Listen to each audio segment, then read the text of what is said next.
Donc, cette présente communication se déroulera comme suit.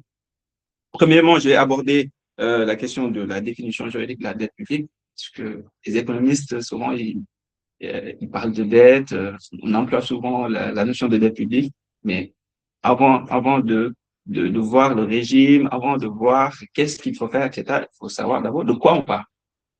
Parce que de cela, plusieurs problèmes seront réglés. Ensuite, j'aborderai la question des enjeux juridiques fondamentaux au sens des principes juridiques qui sont en jeu. Ensuite, je parlerai de la dette cachée, comment ça s'est matérialisé, comment on peut l'appréhender, sous quelle forme. Et enfin, je terminerai sur les responsabilités qui sont mises en. J'essaierai en tout cas d'esquisser, même si on n'en trouvera pas, parce qu'il y a tellement de responsabilités qui peuvent être mises en jeu que finalement, on ne va pas en mettre en jeu. Et enfin, je vais finir sur la question de réforme, c'est-à-dire les possibilités qu'on a pour que pareille situation ne se reproduise plus. D'abord, sur la définition de la dette publique. Je disais tout à l'heure que la dette publique, c'est une notion qui est utilisée à tout va. C'est un concept qu'on mobilise de part et d'autre, sans pour autant que quelqu'un ne puisse nous dire exactement ce que c'est. C'est une notion très difficile. Moi, je dirais simplement, je paraphraser Paul Valéry en disant que la dette publique, c'est un de ces désestablements qui ont plus de valeur que de sens, parce que c'est une notion qui est galvaudée, utilisée à tout va. Mais si on essaie de la définir, il y a deux définitions qui peuvent exister et qui existent dans les différentes législations. Il y a la définition juridique. Certaines zones ont opté pour cette définition juridique. D'autres zones ont opté pour la définition plutôt économique. La définition économique, j'y vais très vite parce que c'est pas le sens de cette communication, mais c'est le cas de l'Union européenne. L'Union européenne, ils ont retenu une approche très économique, c'est-à-dire une approche toutes administrations publiques. Pour l'approche juridique, c'est le cas de la zone de l'UEMOA et c'est le règlement de 2007 justement qui réglemente la dette publique plus ou moins au Sénégal, c'est-à-dire en ce qui concerne sa définition. Et ce règlement nous dit quelque chose de plus ou moins clair, c'est la dette résultant des emprunts contractés par l'État ou ses démembrements auprès d'entités résidentes ou non. Il y a deux choses. La troisième chose, c'est pas très important parce que les créanciers peuvent être résidents ou non résidents, ça reste des créanciers. Il y a deux choses à prendre en compte. D'abord, c'est quoi une dette? Ensuite, c'est en quoi il devient public. Le règlement de l'UEMOA nous dit que ce sont l'ensemble des emprunts. Oui, principalement. Mais le règlement omet d'autres types d'engagements qui ne sont pas des emprunts, mais qui peuvent être également de la dette. C'est le cas des partenariats publics-privés. Ces partenariats publics-privés génèrent l'endettement parce que ça permet à l'État de déconsolider sa dette, c'est-à-dire vous confier à quelqu'un d'autre le soin de financer un équipement, alors que si vous le financiez vous-même, vous allez vous endetter. Et que, en passant, si cette entreprise ne parvient pas à le réaliser, ce qui pèse sur les finances publiques. C'est la raison pour laquelle, dans la définition économique de l'Union européenne, ils ont retenu, les PPP sont considérés comme de la dette publique. Il y a aussi, je peux citer beaucoup de choses, les cas de crédit beau, je peux aussi, ce qui est beaucoup comme les arriérés de paiement, etc. C'est la raison pour laquelle l'approche du FMI est beaucoup plus englobante sur cette question. Parce que le FMI définit la notion de dette publique comme une obligation directe, donc non contingente, résultant d'un accord contractuel et qui implique notamment beaucoup d'actifs, comme les arriérés de paiement, comme les autres obligations ne découlent pas d'emprunt. C'est-à-dire que lorsque vous endettez sans autant recevoir des fonds, le FMI comptabilise ça comme de la dette. Ce n'est pas que donc les emprunts. Ensuite, on se pose la question de savoir quand est-ce que cette dette devient privée, parce que si on parle de dette, tout le monde peut s'endetter. Vous pouvez vous endetter, moi aussi je peux m'endetter, je peux aller à la banque, demander de l'argent, un prêt, etc. Mais quand est-ce qu'elle devient publique? Le règlement nous dit que c'est tous les emprunts qui sont contractés par l'État. L'État, on sait plus ou moins ce que c'est. L'État, mais dans ce cas, il faut entendre l'État, administration centrale. Mais le règlement ne s'est pas arrêté là. Le règlement dit également que ce sont la dette des collectivités territoriales, c'est-à-dire que les collectivités qui s'endettent Normalement, en principe, on devrait le mettre consolidé dans la dette publique, ce qui n'est généralement pas le cas. Il faut regarder les rapports de la SDMT. Mais sur ce point, il n'y a pas de problème majeur au Sénégal parce que les collectivités sont pratiquement pas, ils n'ont pas de capacité, pour s'endetter. Autre cas, par contre, beaucoup plus, qui a été sujet à la caution, c'est les entreprises parapubliques. Là, le règlement dit quelque chose d'hyper clair, c'est que normalement, en principe, les entreprises dont l'État a au moins 50% des parts, leur dette doit être comptabilisée dans la dette publique. Et je ne parle pas encore des garanties d'emprunt. C'est-à-dire que ces entreprises qui sont détenues au moins 50 à 50% par l'État doivent, dès lors que ces entreprises s'endettent, ça doit être comptabilisé dans la dette publique. On peut aussi plus ou moins appréhender les cas de garantie d'emprunt parce que la plupart du temps, ces entreprises publiques de emprunt sont garanties par l'État. Donc, en cas d'appel également de la garantie, c'est l'État qui devient directement débiteur. Donc, on voit bien que la définition juridique n'est pas très réaliste et la définition économique de l'Union européenne me semble personnellement beaucoup plus englobante et beaucoup plus déterminante quant à la situation financière réelle de la personne publique. C'est la raison pour laquelle moi je donne une définition plutôt très simple qui permet d'appréhender l'ensemble de ce que je viens de dire. Moi je dis l'ensemble des engagements financiers découlant d'emprunt ou non par l'État et ses démembrements tels que les collectivités territoriales, les entreprises du secteur parapublic. Ça permet de faire rentrer dans cette catégorie tous les emprunts en tout cas qui peuvent constituer vraiment une dette publique. Le cadre juridique de l'UEMOA, je l'ai dit tout à l'heure, on a la dette publique au Sénégal est réglementée d'abord par le cadre juridique de l'UEMOA avec le règlement de 2007. On a aussi une directive de 2009. C'est cette directive d'ailleurs qui fonde le fait que la Cour des comptes puisse procéder à un contrôle après alternance.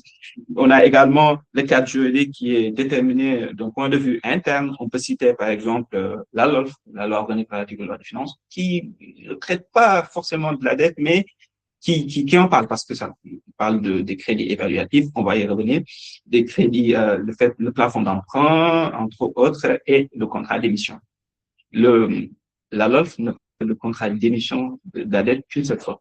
Et on va y revenir. Ce qui veut dire qu'on a plus ou moins un champ juridique qui est normé de plusieurs façons. Maintenant, on peut essayer de voir quels sont les enjeux juridiques.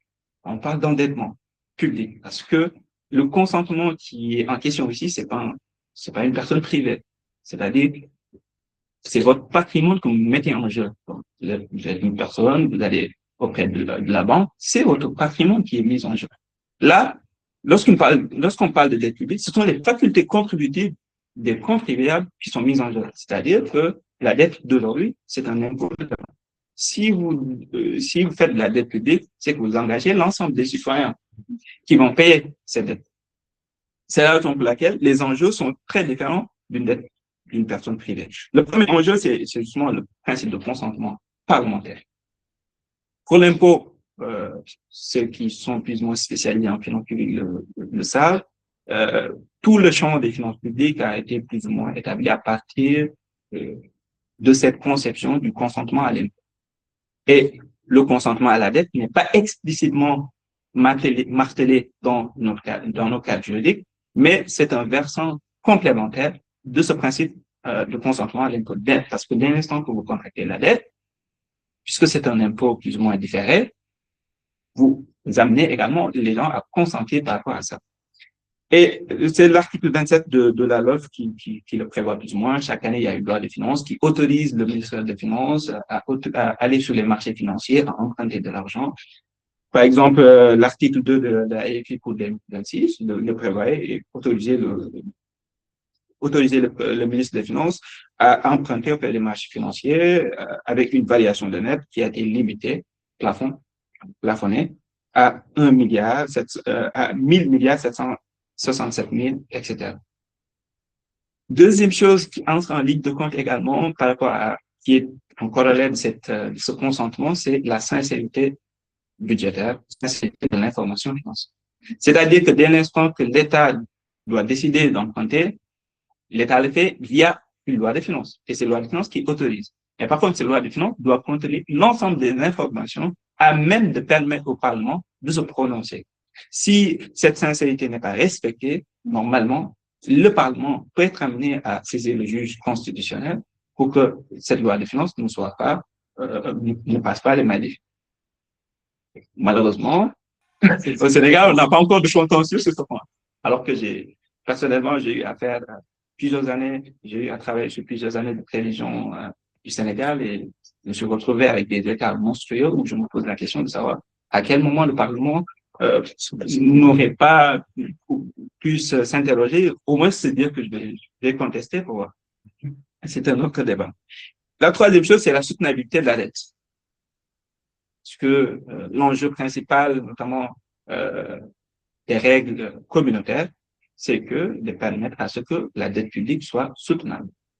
La soutenabilité, peut-être qu'on arrivera à en discuter plus sérieusement pour le cas du Sénégal, c'est juste le fait de permettre à ce que l'État puisse honorer ses engagements financiers dans le long terme, sans changement de politique majeure budgétaire.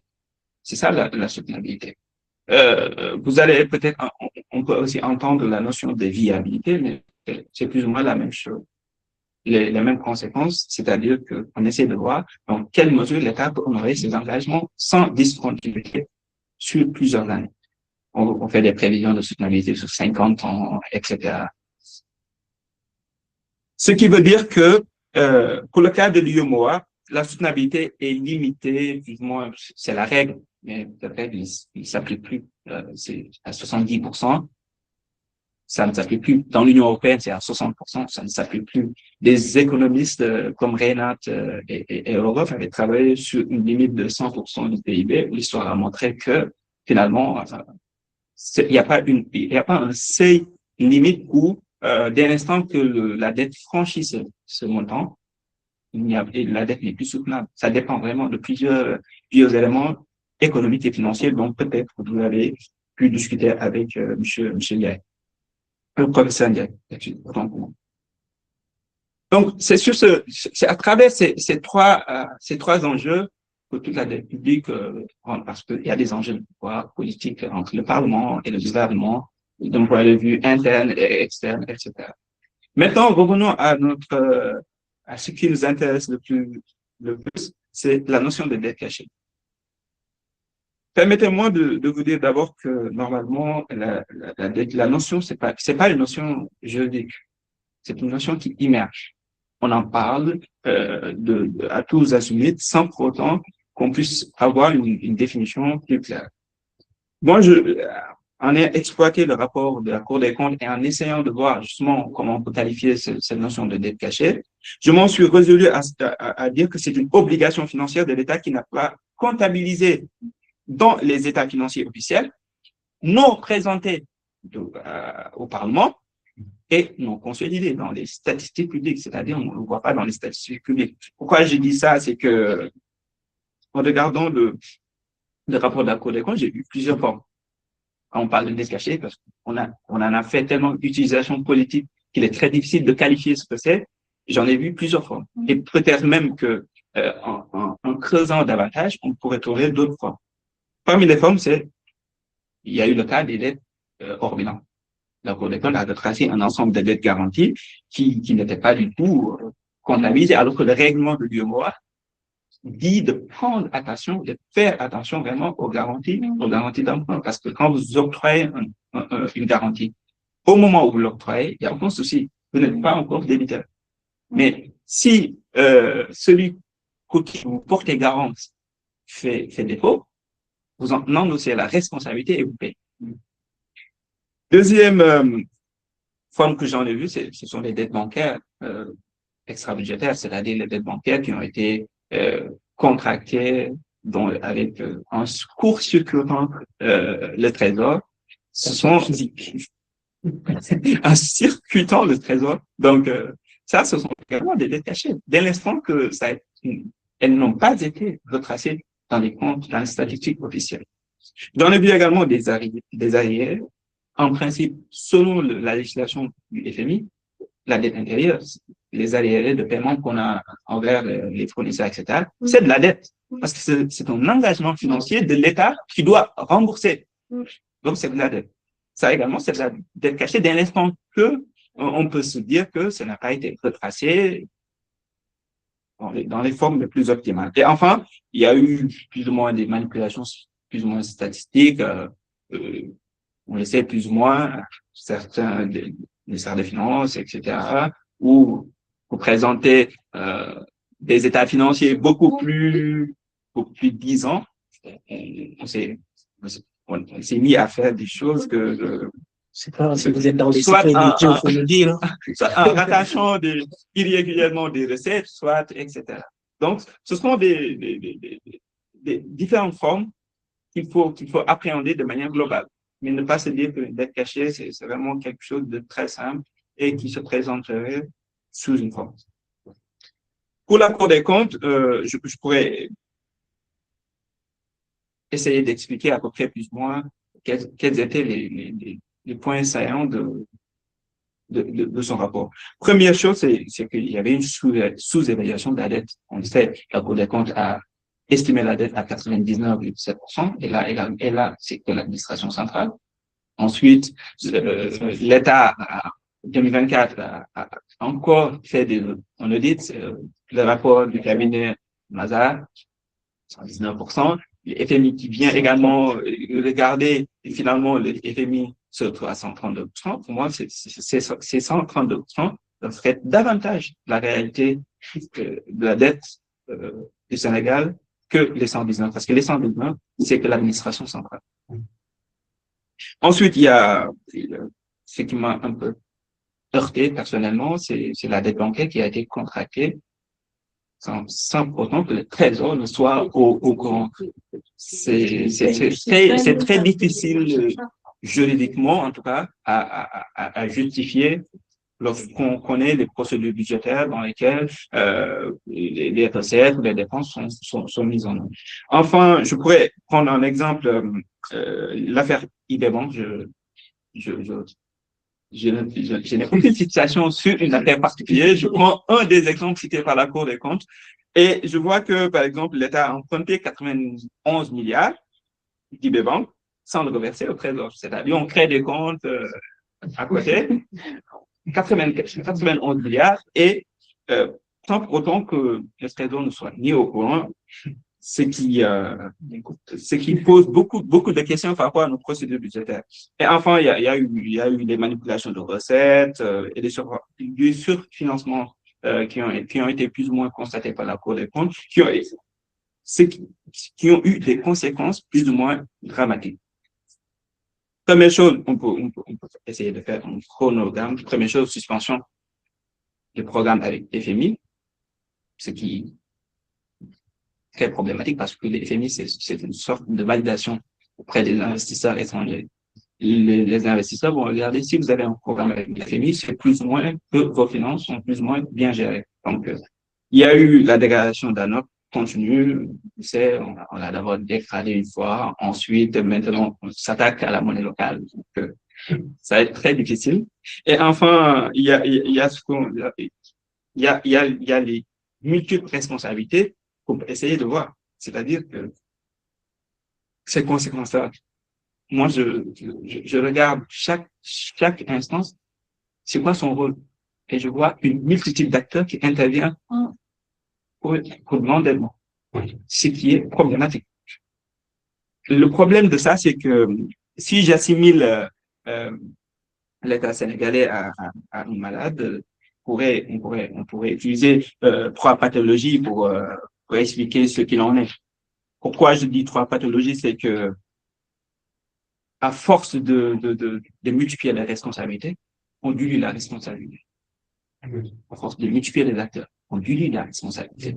Parce qu'on ne sait pas finalement il fait quoi et à quel moment cette personne est responsable et à quel moment l'autre acteur est responsable.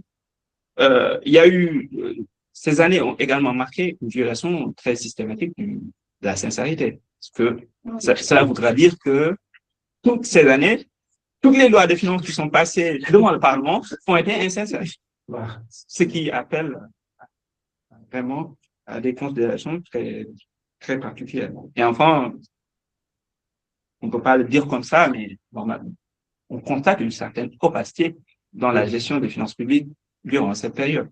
Parce que si on n'arrive pas à retracer l'ensemble des engagements de l'État, si on n'est pas arrivé à voir exactement quand est-ce que l'État s'endette, quand est-ce que des personnes ont ouvert des comptes à leur nom ou pour des ministères sectoriels. Donc, il y a vraiment eu ce dysfonctionnement. Je vais vous expliquer plus ou moins, je vais aller très rapide sur ça. Qui fait quoi?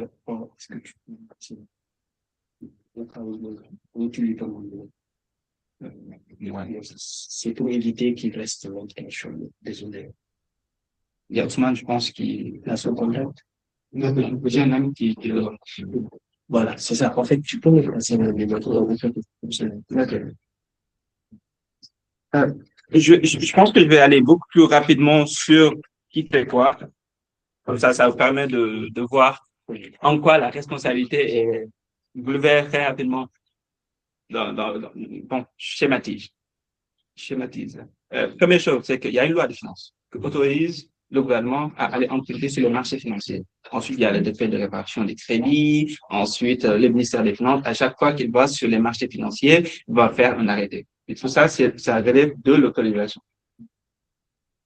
Il y a le régime contractuel. Ensuite, parce que dans le domaine de l'endettement, c'est un régime contractuel, c'est un contrat. Par contre, comme tout contrat, il faut être en capacité de signer ce contrat et de le conclure, d'engager son patrimoine. C'est la raison pour laquelle dans la dette, vous avez des autorités politiques qui interviennent. Premièrement, le ministère des Finances qui signe les accords de prêt, notamment avec les FMI, etc. Vous pouvez aussi avoir le ministère de l'économie qui peut signer certaines conventions, notamment pour les conventions qui visent au financement d'opérations d'investissement, de pré-investissement ou encore d'aide en nature ou des choses qui ont plutôt en lien avec des opérations d'investissement très particulières que le ministère des Finances conduit. Le ministre de l'économie également signe les accords, les conventions de financement ou garantit avec des sources de financement privées extérieures. Donc là, vous avez les deux autorités politiques qui interviennent en principe sur l'endettement. Le ministère des Finances, en principe, c'est lui qui signe tous les contrats.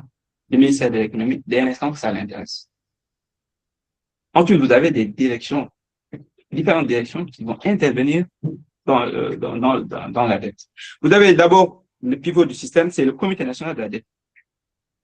Le Comité national de la dette publique, il a été créé par un arrêté du 7 juillet 2008. C'est d'ailleurs cette direction qui élabore la stratégie d'endettement à moyen terme. C'est le document qu'on a souvent sur une période de 3 ans. Je pense que le dernier, c'est 2026, 2028, qui donne les différentes hypothèses, le niveau d'endettement, etc. L'un des rôles que j'ai identifié qui m'est plus important, parce que l'article 4 de cet arrêté énumère une liste, je ne sais pas pourquoi, mais de beaucoup de choses que ce comité doit faire. Et parmi eux, il y a le fait de veiller au respect de la réglementation en matière de gestion de la dette publique. Il y a également le fait d'émettre un avis motivé sur tout projet d'emprunt intérieur et extérieur. Et enfin, il y a autre chose que je trouve très, très important, c'est le fait d'assurer l'information du public sur la politique et la stratégie d'endettement. Donc, on est vraiment en face d'un comité qui est plutôt un pivot dans le système, qui fait des choses qui, normalement, pour qu'on emprunte, ne pourrait passer sans pour autant que ce comité-là ait son mot à dire là-dessus. Soit par avis, soit lorsqu'il établit la stratégie d'endettement, parce que la stratégie d'endettement se fonde sur les données qu'on a déjà, etc. Ça, c'est le pivot du système. Ensuite, on a la direction de la dette publique. Autre direction qui intervient sur la dette publique. Créée par un décret de 2011, dirigé par le ministère des Finances.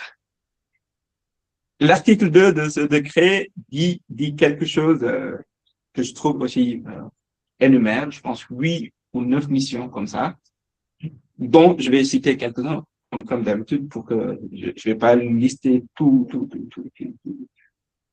ce qu'ils font en matière d'environnement. Ils participent aux négociations, ils participent à l'établissement des conventions, ils établissent la convention de rétrocession et des garanties d'emprunt, ils participent également à la négociation de la dette extérieure. Donc, la direction de la dette publique intervient également plus ou moins sur l'ensemble du champ. Lorsque vous participez aux négociations, vous participez à l'établissement des conventions et vous participez à la négociation que ce soit de la dette extérieure, vous êtes au cœur même du réacteur. Enfin, on a également la direction générale du Trésor de la comptabilité publique. Bah, c'est très normal, c'est la direction générale qui gère tout, les encaissements de recettes, toutes les opérations de recettes, de dépenses, etc. Ensuite, on a la direction de l'ordonnancement des dépenses publiques. Là également, elle a un rôle en matière d'endettement, comme le fait de contrôler la légalité et la régularité des dépenses réalisées, ou encore de veiller aux conditions préalables à l'entrée en vigueur des conventions. Si cette direction intervient également sur ce point de vue. Et enfin, il y a les ministères sectoriels qui n'ont pas de compétences définies, mais qui, peut-être par dépassement de fonction, ont eu à intervenir dans le cadre de la dette publique et qui ont créé des comptes, ouvert des comptes au niveau des banques sans pour autant avoir la capacité juridique, c'est-à-dire la compétence juridique d'ouvrir un compte bancaire au niveau des banques. Ce qui m'amène là à essayer de situer les responsabilités. Je ne sais pas d'indexer une direction quelconque, etc. Il le faut. J'essaie de voir sur tout ce champ, qu'est-ce qui n'a pas marché et pourquoi telle institution n'est pas intervenue. À chaque institution, il y a un rôle. Et dès l'instant que ce rôle n'a pas été bien fait, je vais essayer de voir pourquoi ça n'a pas été bien fait. Première institution, l'UEMOA. L'UEMOA, je l'ai dit dans mes propos liminaires, c'est l'UEMOA qui réglemente plus ou moins le cadre juridique de notre endettement public. C'est l'UEMOA à travers ses directives et ses règlements qui régit plus ou moins la dette publique. Et l'UEMOA fait également établir un ensemble de règles dont on peut qualifier d'ordre de la dette, pas au sens sociologique de Benjamin Moon, mais un ensemble de règles pour établir ce qu'on appelle une discipline budgétaire des États à travers la surveillance multilatérale. Chaque année, les États donnent des informations financières à la commission de l'UEMOA et celle-ci vérifie si ces États respectent les critères de convergence dont j'ai parlé tout à l'heure, donc les 70% du PIB. Et à cette question, dans ce contrôle-là, ce sont des articles un peu longs, mais je vais vous donner des informations qui sont plus ou moins à retenir. L'article 65 du traité de l'UEMOA dit dans ses dernières phrases, dans le 2, en vertu des règles de convergence arrêtées par le Conseil, tout déficit excessif devra être éliminé et les politiques budgétaires devront participer à une discipline commune, assistant à soutenir les efforts pluriannuels d'assainissement budgétaire et d'amélioration de la structure des dépenses publiques. Il ajoute, les États membres notifient à la BCEAO et à l'UEMOA, à la commission de l'UEMOA, toute variation de leur dette intérieure et extérieure. Il y a une obligation d'information des États envers l'UEMOA sur toute la dette intérieure et extérieure à des fins de contrôle de la surveillance budgétaire. Donc, dans ce cas, si on regarde ça, quelle pourrait être la responsabilité de l'UEMOA? C'est une responsabilité systémique. En ce sens que les mécanismes de surveillance budgétaire reposent uniquement sur la bonne foi des États. Sur la bonne foi des États. C'est-à-dire qu'ils n'ont pas d'inspection pour contrôler officiellement les chiffres qui leur sont transmis. Je donne un exemple, je fais un parallèle avec Eurostat en Union européenne. Eurostat, ils constatent des chiffres qui sont plus ou moins problématiques. Eurostat fait des visites à l'Institut de la statistique publique. Eurostat l'a fait en France dans les années 2010 par rapport aux PPP qui ont été conclus par l'État français. Ensuite, Eurostat l'avait également fait pour la Belgique.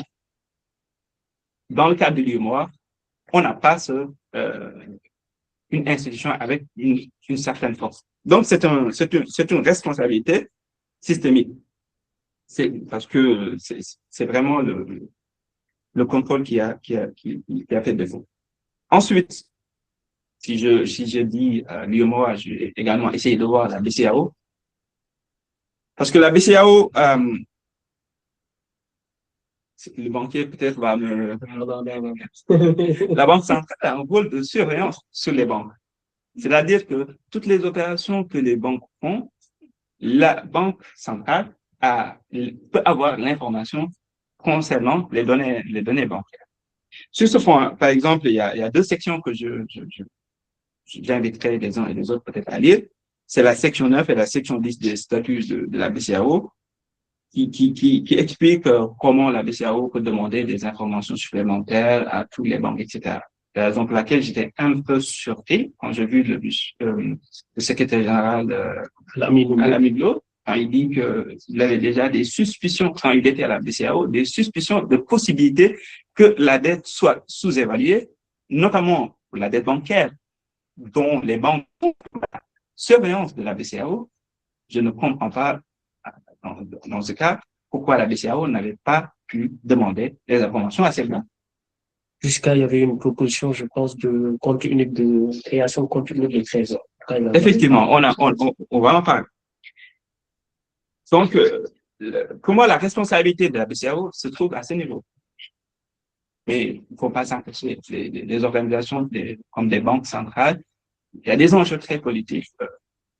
Les banques centrales doivent se mettre à distance des États, mais pas trop. Donc, il faut gérer les deux.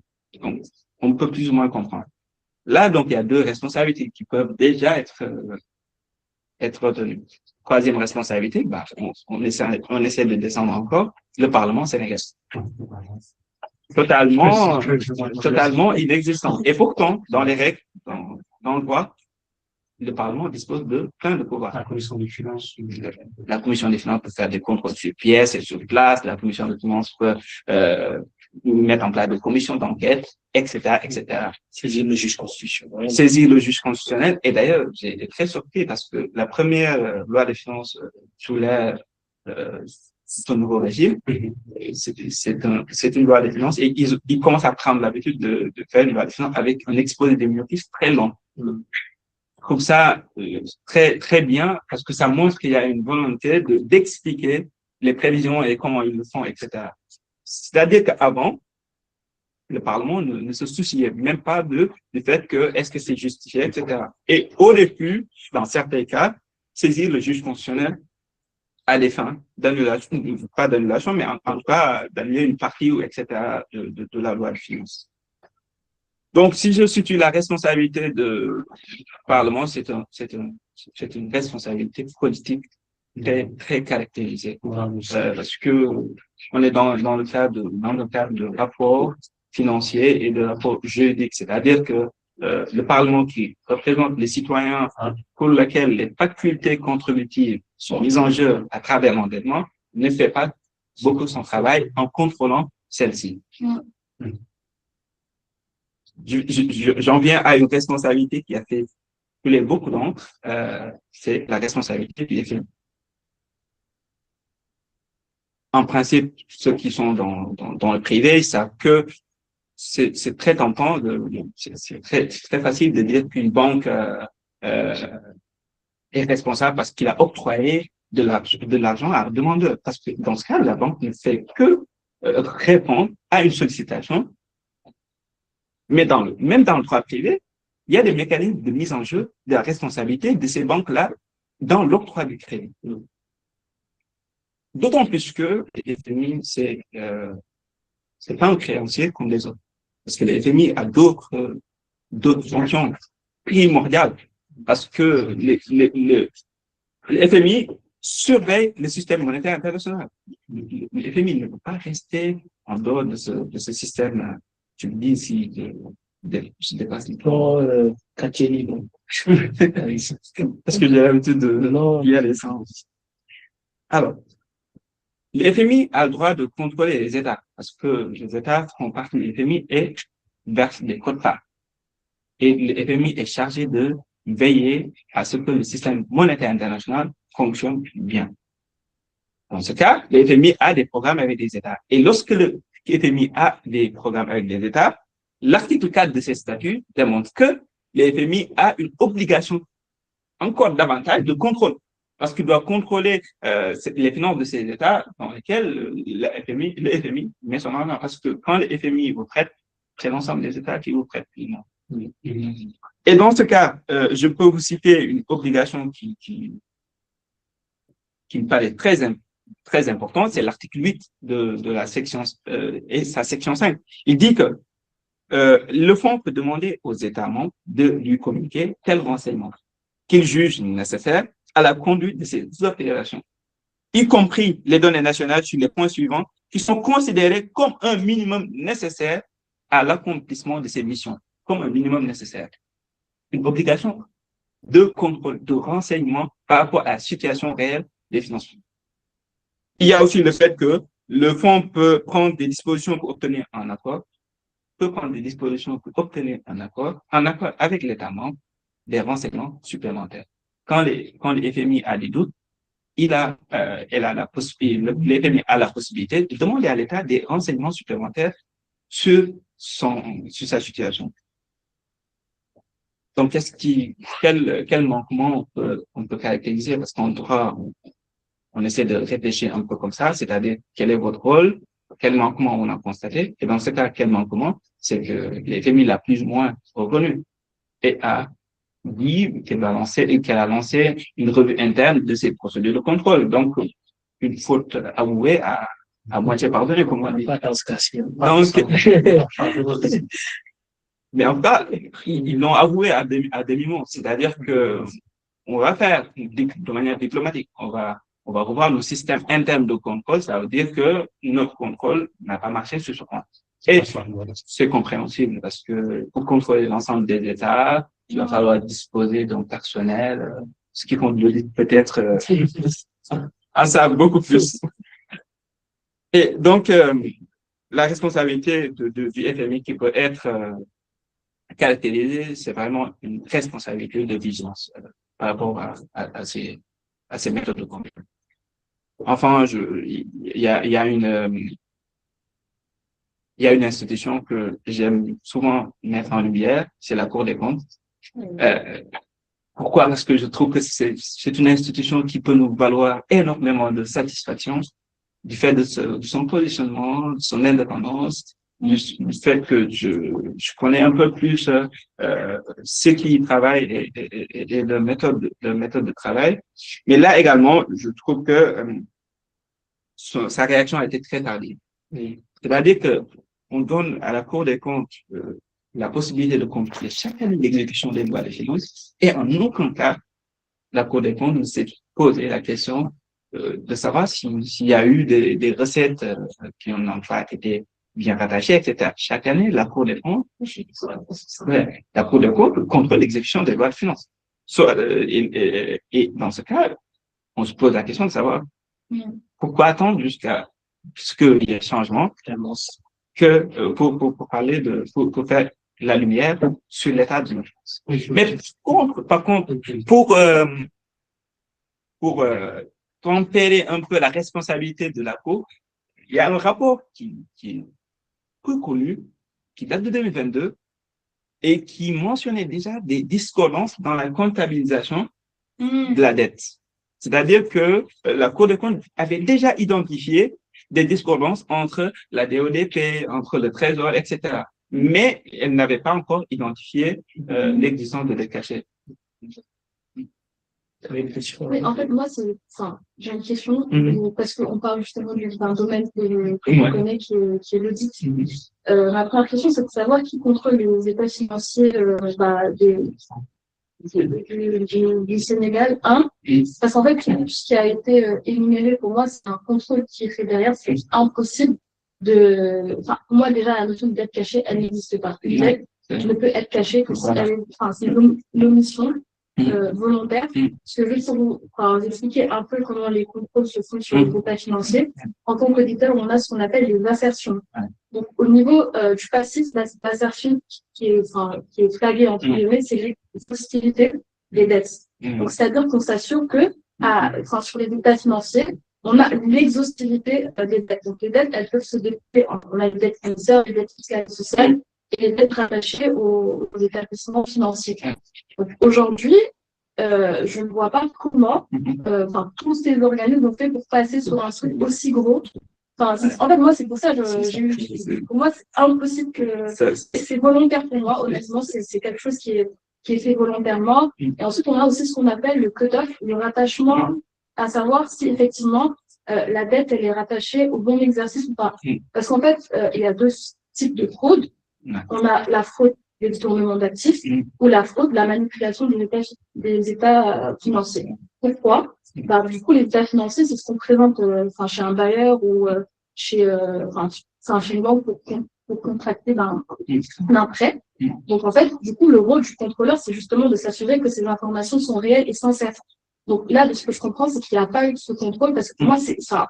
Alors moi, je suis senior, j'ai que 3 ans d'expérience, mais en fait, il y a tellement de procédures qui sont mises en place que c'est impossible que personne, pour moi, n'ait pas pu voir un montant aussi gros.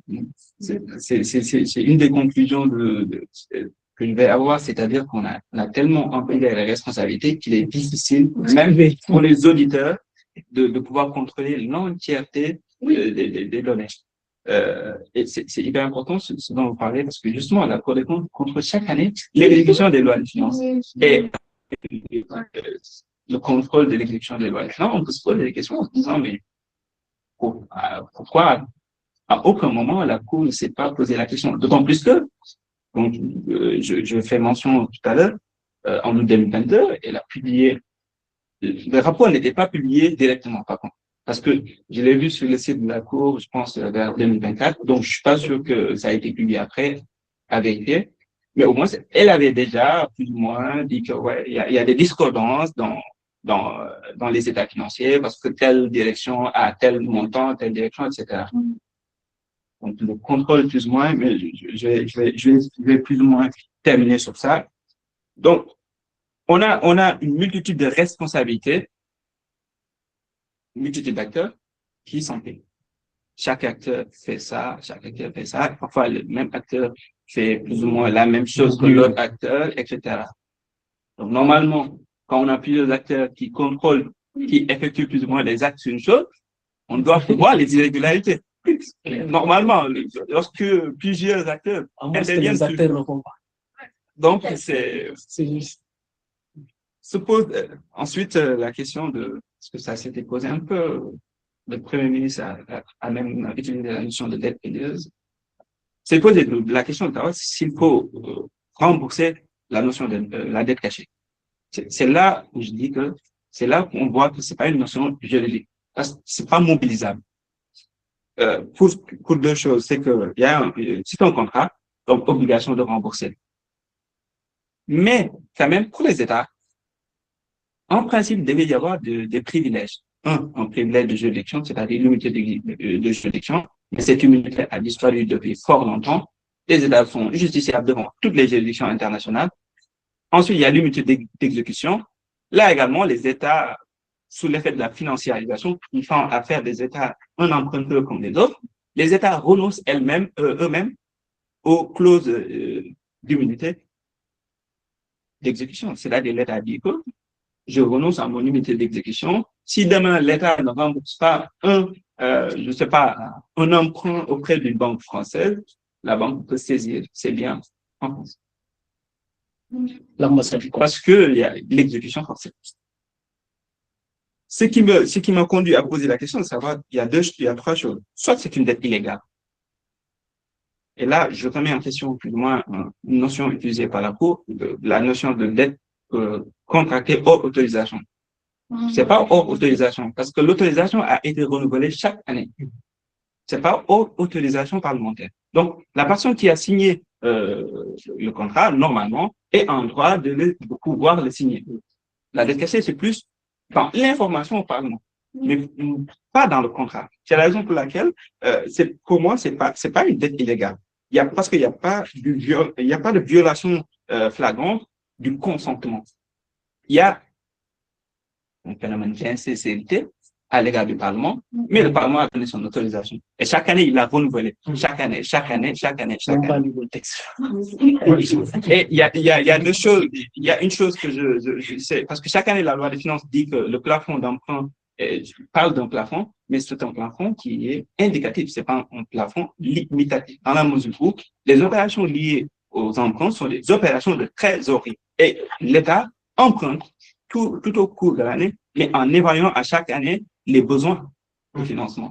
Ce qui veut dire qu'à la fin de l'année, l'État peut dépasser ce plafond-là. La seule obligation qui existe pour l'État et qui est indiquée par l'article 28 de la loi, par l'article 27 et 20 de la loi, c'est que ces crédits-là doivent faire l'objet d'une ouverture de crédit dès la prochaine loi de finances, ce qui n'a pas été fait. On l'a fait que récemment lorsqu'on a mis à jour l'ensemble de nos données.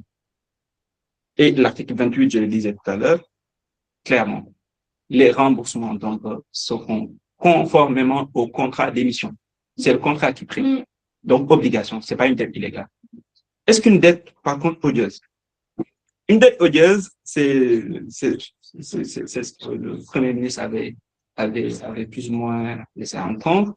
C'est pas une notion mobilisable dans ce cas. Puisqu'une dette odieuse, c'est une théorie qui a été développée par Alexandre Stack, et qui disait que lorsqu'un État despotique emprunte de l'argent pour des fins personnelles, c'est-à-dire du despot, ou pour des besoins autres que pour les populations, ça va être considéré comme une dette odieuse.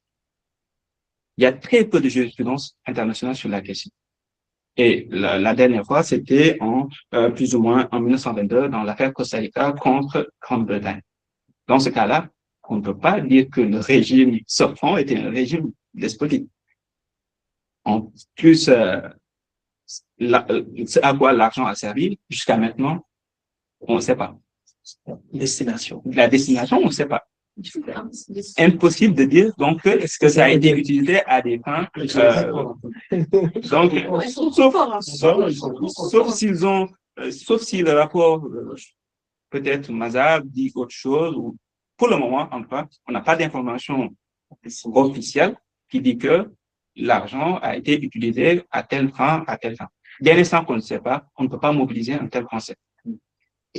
Dernière chose, est-ce que c'est une dette illégitime? Là, on est vraiment dans la morale. C'est une notion qui a été développée par les mobilisations citoyennes sur la dette publique à travers 4 éléments. Mais est-ce que la destination des fonds, par rapport à les circonstances du contrat, c'est le rapport de force qui existe, on est dans la morale. Et par rapport au terme du contrat, est-ce que ce sont des termes abusifs, par exemple dans le cas d'un contrat de droit bancaire commun, est-ce que c'est une clause abusive? Et enfin, quelle a été la conduite des créanciers, c'est-à-dire est-ce qu'on peut tenir responsable des créanciers d'avoir prêté de l'argent à un État qui en avait besoin? Je ne suis pas très sûr qu'une juridiction en tout cas puisse accepter recevoir un tel motif. Donc, pour conclure, parce que je ne veux pas prendre trop de temps, peut-être qu'on parlera de la restructuration. Pour les perspectives, il y en a certains qui sont primordiales, d'autres un peu beaucoup moins. La première chose à faire, c'est bien évidemment renforcer le cadre légal de la dette. On ne peut pas être dans un environnement juridique de la dette très opaque ou dispersé avec des acteurs qui interviennent sur telle chose, qui se recoupent, etc. Donc, pour moi, il y a une chose à faire sur ce point. Établir une règle constitutionnelle sur la dette. Pourquoi?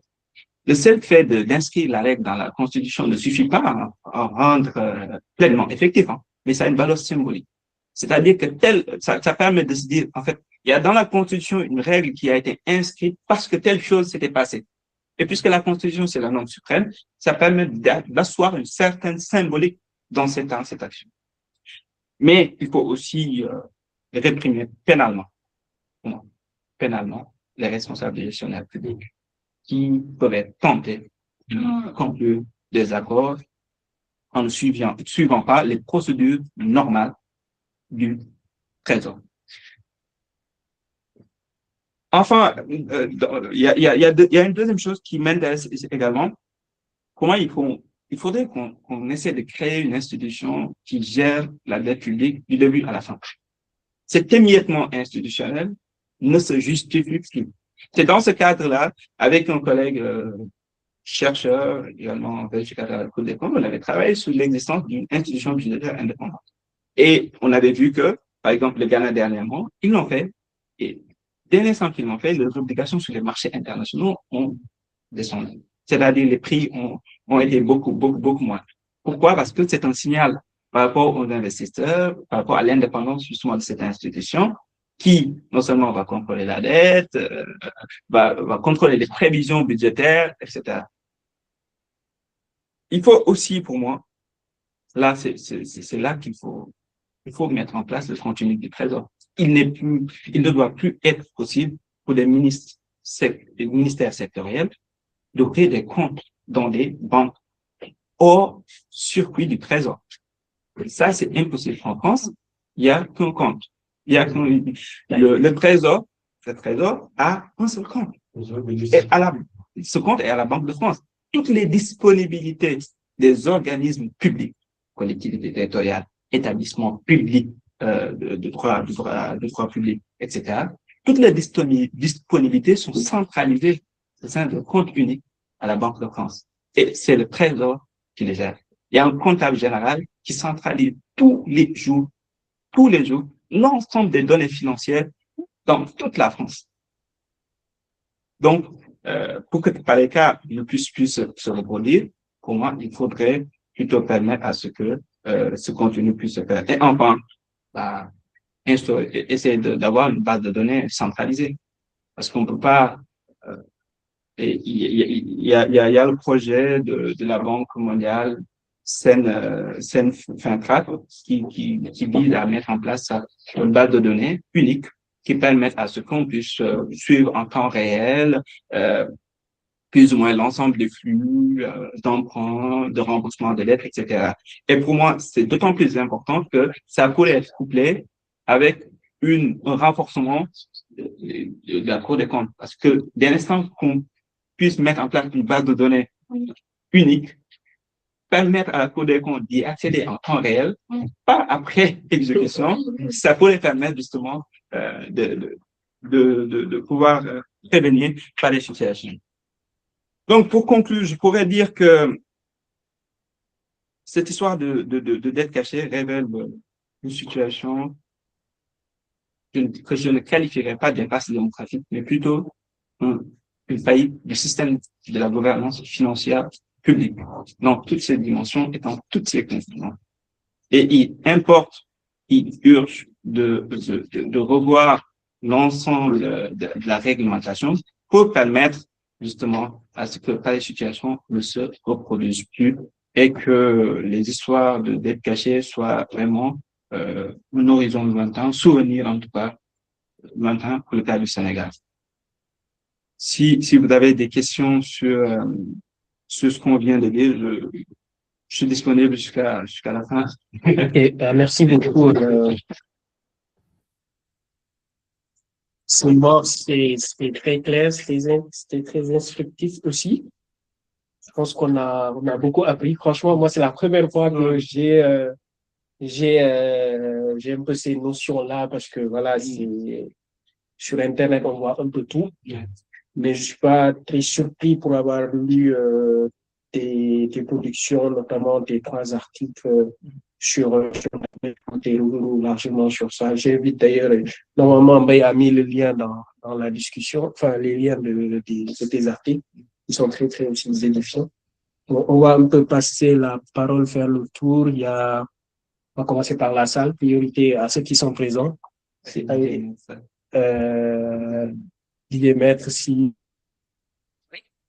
Oui, je peux poser ma question? Oui, allez-y, on vous écoute. Oui, bonjour Mortiane. Bonjour. Heureux de te retrouver sur cette discussion et dans cette conférence, puisqu'on a déjà beaucoup échangé sur la dette. Concernant les dettes cachées, je suis assez surpris, si vous voulez, par rapport sur un exercice budgétaire. Bon, et l'UMOA doit faire ça tous les ans. Il y a un programme de financement qui est prévu avec le gouvernement. Et le programme de financement, il est présenté dans dans la dette, pardon, c'est de la dette, en effet, c'est dans la loi de finances de l'année qu'il est prévu et qu'il est donc voté. Alors, ce que je voulais savoir, est-ce que vous avez une précision sur les dettes cachées en hors bilan, telles que les dettes bancaires? Qu'est-ce qu'elles représentent par rapport au montant ou du programme de financement, par exemple? Est-ce qu'elles sont aussi importantes? Est-ce qu'elles sont plus importantes? Et bien entendu, la question derrière le pourcentage, derrière le volume qu'elles peuvent représenter, ces dettes bancaires, finalement, elles échappent au Parlement. Alors, Voilà. juste pour préciser que Didier c'est un collègue, c'est un retraité de l'Agence France Trésor, justement, qui emprunte de l'argent sur les marchés financiers pour le compte de l'État français. C'est un plaisir de te retrouver, cher Didier. Oui, il y a deux choses par rapport aux dettes hors bilan, cher Didier, dans ce cadre-là.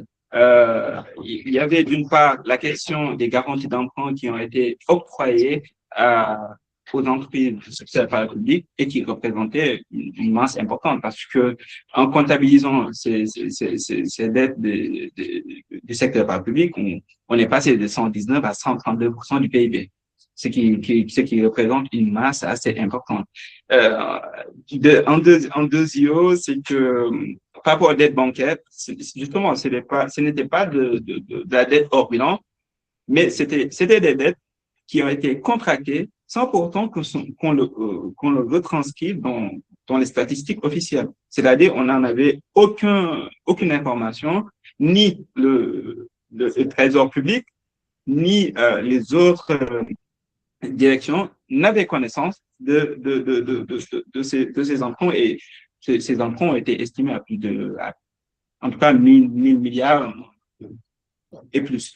Donc, ces montants-là ont été perçus comme relevant de dysfonctionnements très graves, vu l'état d'endettement dans lequel, finalement, l'État du Sénégal s'est retrouvé. Mais comme tu le dis, l'UEMOA, chaque année, effectue ses contrôles dans le cadre de la surveillance multilatérale, même si mais il faut le noter, je n'avais pas précisé, c'est que l'UEMOA, entre 2019 et plus ou moins, je pense, 3 ans, 4 ans, avait suspendu la surveillance multilatérale à cause de la COVID-19. En fait, quand il y a COVID-19, des circonstances exceptionnelles, on peut suspendre la surveillance multilatérale. La Commission européenne l'avait fait, mais elle l'avait repris bien après. Donc, moi, je ne comprendrais pas, en tout cas, le fait que, dans ce cas-là, l'UEMOA n'avait pas très vite repris le mécanisme de surveillance une fois le Covid passé. Donc, c'est sur ce point-là que ces deux questions se posent plus ou moins, cher Didier. Finalement, on se retrouve avec ces dettes bancaires, et là, je rejoins ce que tu as dit en dernier, toute l'importance de la trésorerie dans la gestion de la dette, avec le compte unique du Trésor, puisque comme ces dettes, on ne les connaît pas bien, que le Parlement n'a pas la main dessus, etc., et le ministère des Finances derrière, je suppose, on ne sait pas très bien, d'une façon claire, quand est-ce qu'elles vont être remboursées. D'où une demande au dernier moment de remboursement à la trésorerie de dettes qu'elle n'avait pas prévues. Effectivement. Tu es d'accord? Effectivement, c'est effectivement ça. Peut-être que ceux qui sont là ne comprennent ne comprendront pas exactement là où est-ce que tu veux en venir, mais c'est par rapport entre la distinction entre la trésorerie et la gestion de la dette. C'est un peu technique, mais sur ce point, Didier a effectivement raison. c'est la trésorerie qui finalement supporte l'aléa. Parce que On l'oublie trop, et ça. rembourser des choses que on ne connaissait pas. Et là, vous devez Sur les flux, quoi. Merci en tout cas, cher Didier, pour ton intervention. Merci. Éclair. Merci beaucoup. Nous allons passer sur la salle, puis nous reviendrons vers Aïcha Fall, Babacar Diop et Lachi. Il y a des mains levées. Et est-ce que dans la salle, il y a des... Bon, on va faire comme ça. Vas-y, Alassane. Tout d'abord, merci beaucoup pour. Ah oui. Tout d'abord, merci beaucoup pour votre exposé. Et est-ce qu'on peut être très succinct parce que en termes de temps, on est. Je vais être bref en fait. Juste merci pour votre exposé qui nous a permis de comprendre certaines notions et certains éléments de la dette publique. Justement, je vais revenir en fait. Je vais essayer de tabler beaucoup sur la responsabilité politique parce que je n'ai pas fait du droit, je n'ai pas fait des finances politiques. C'est la responsabilité politique.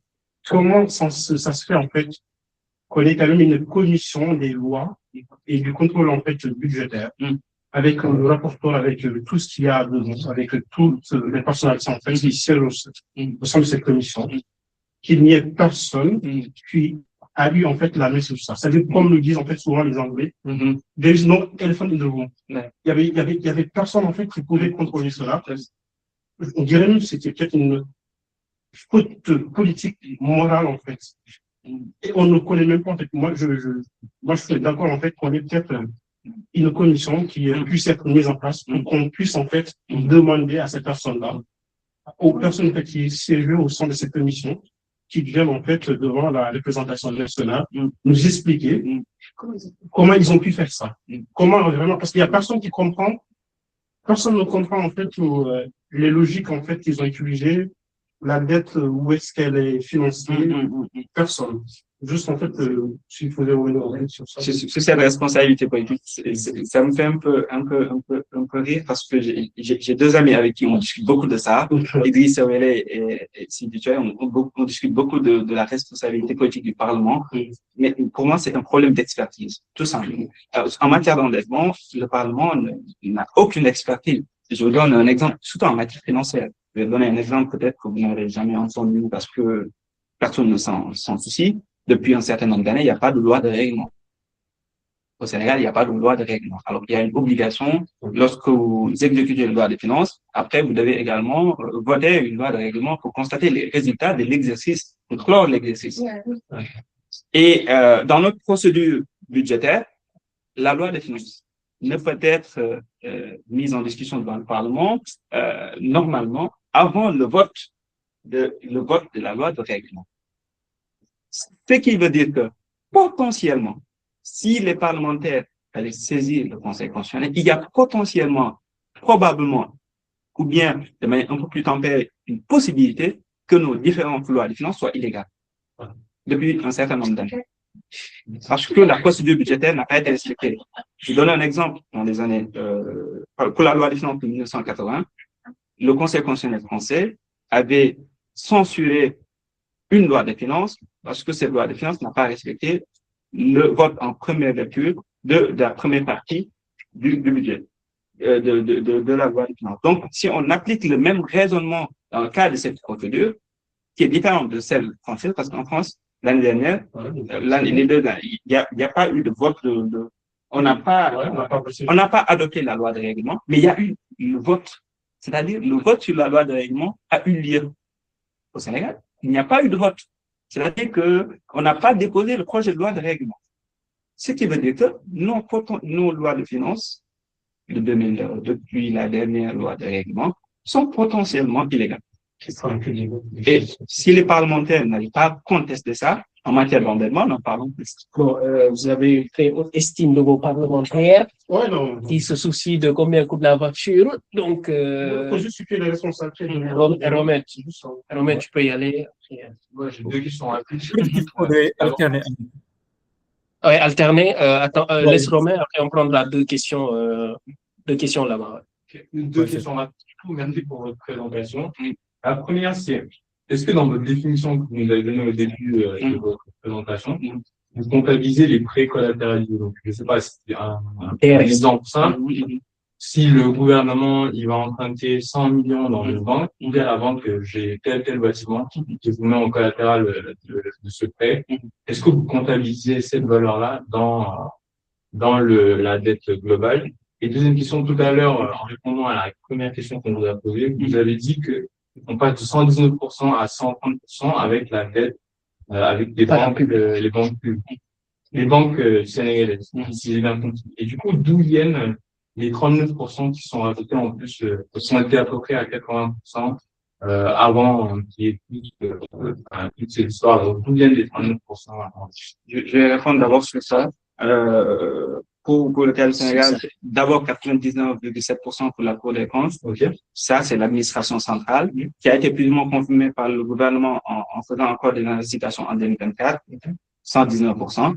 Mais le FMI dit que c'est 132% parce que les 119% concernent que l'administration centrale, alors que le reste, c'est-à-dire ce qui nous permet d'atteindre 132%, on inclut la dette des entrées du secteur par le Sénélec, etc.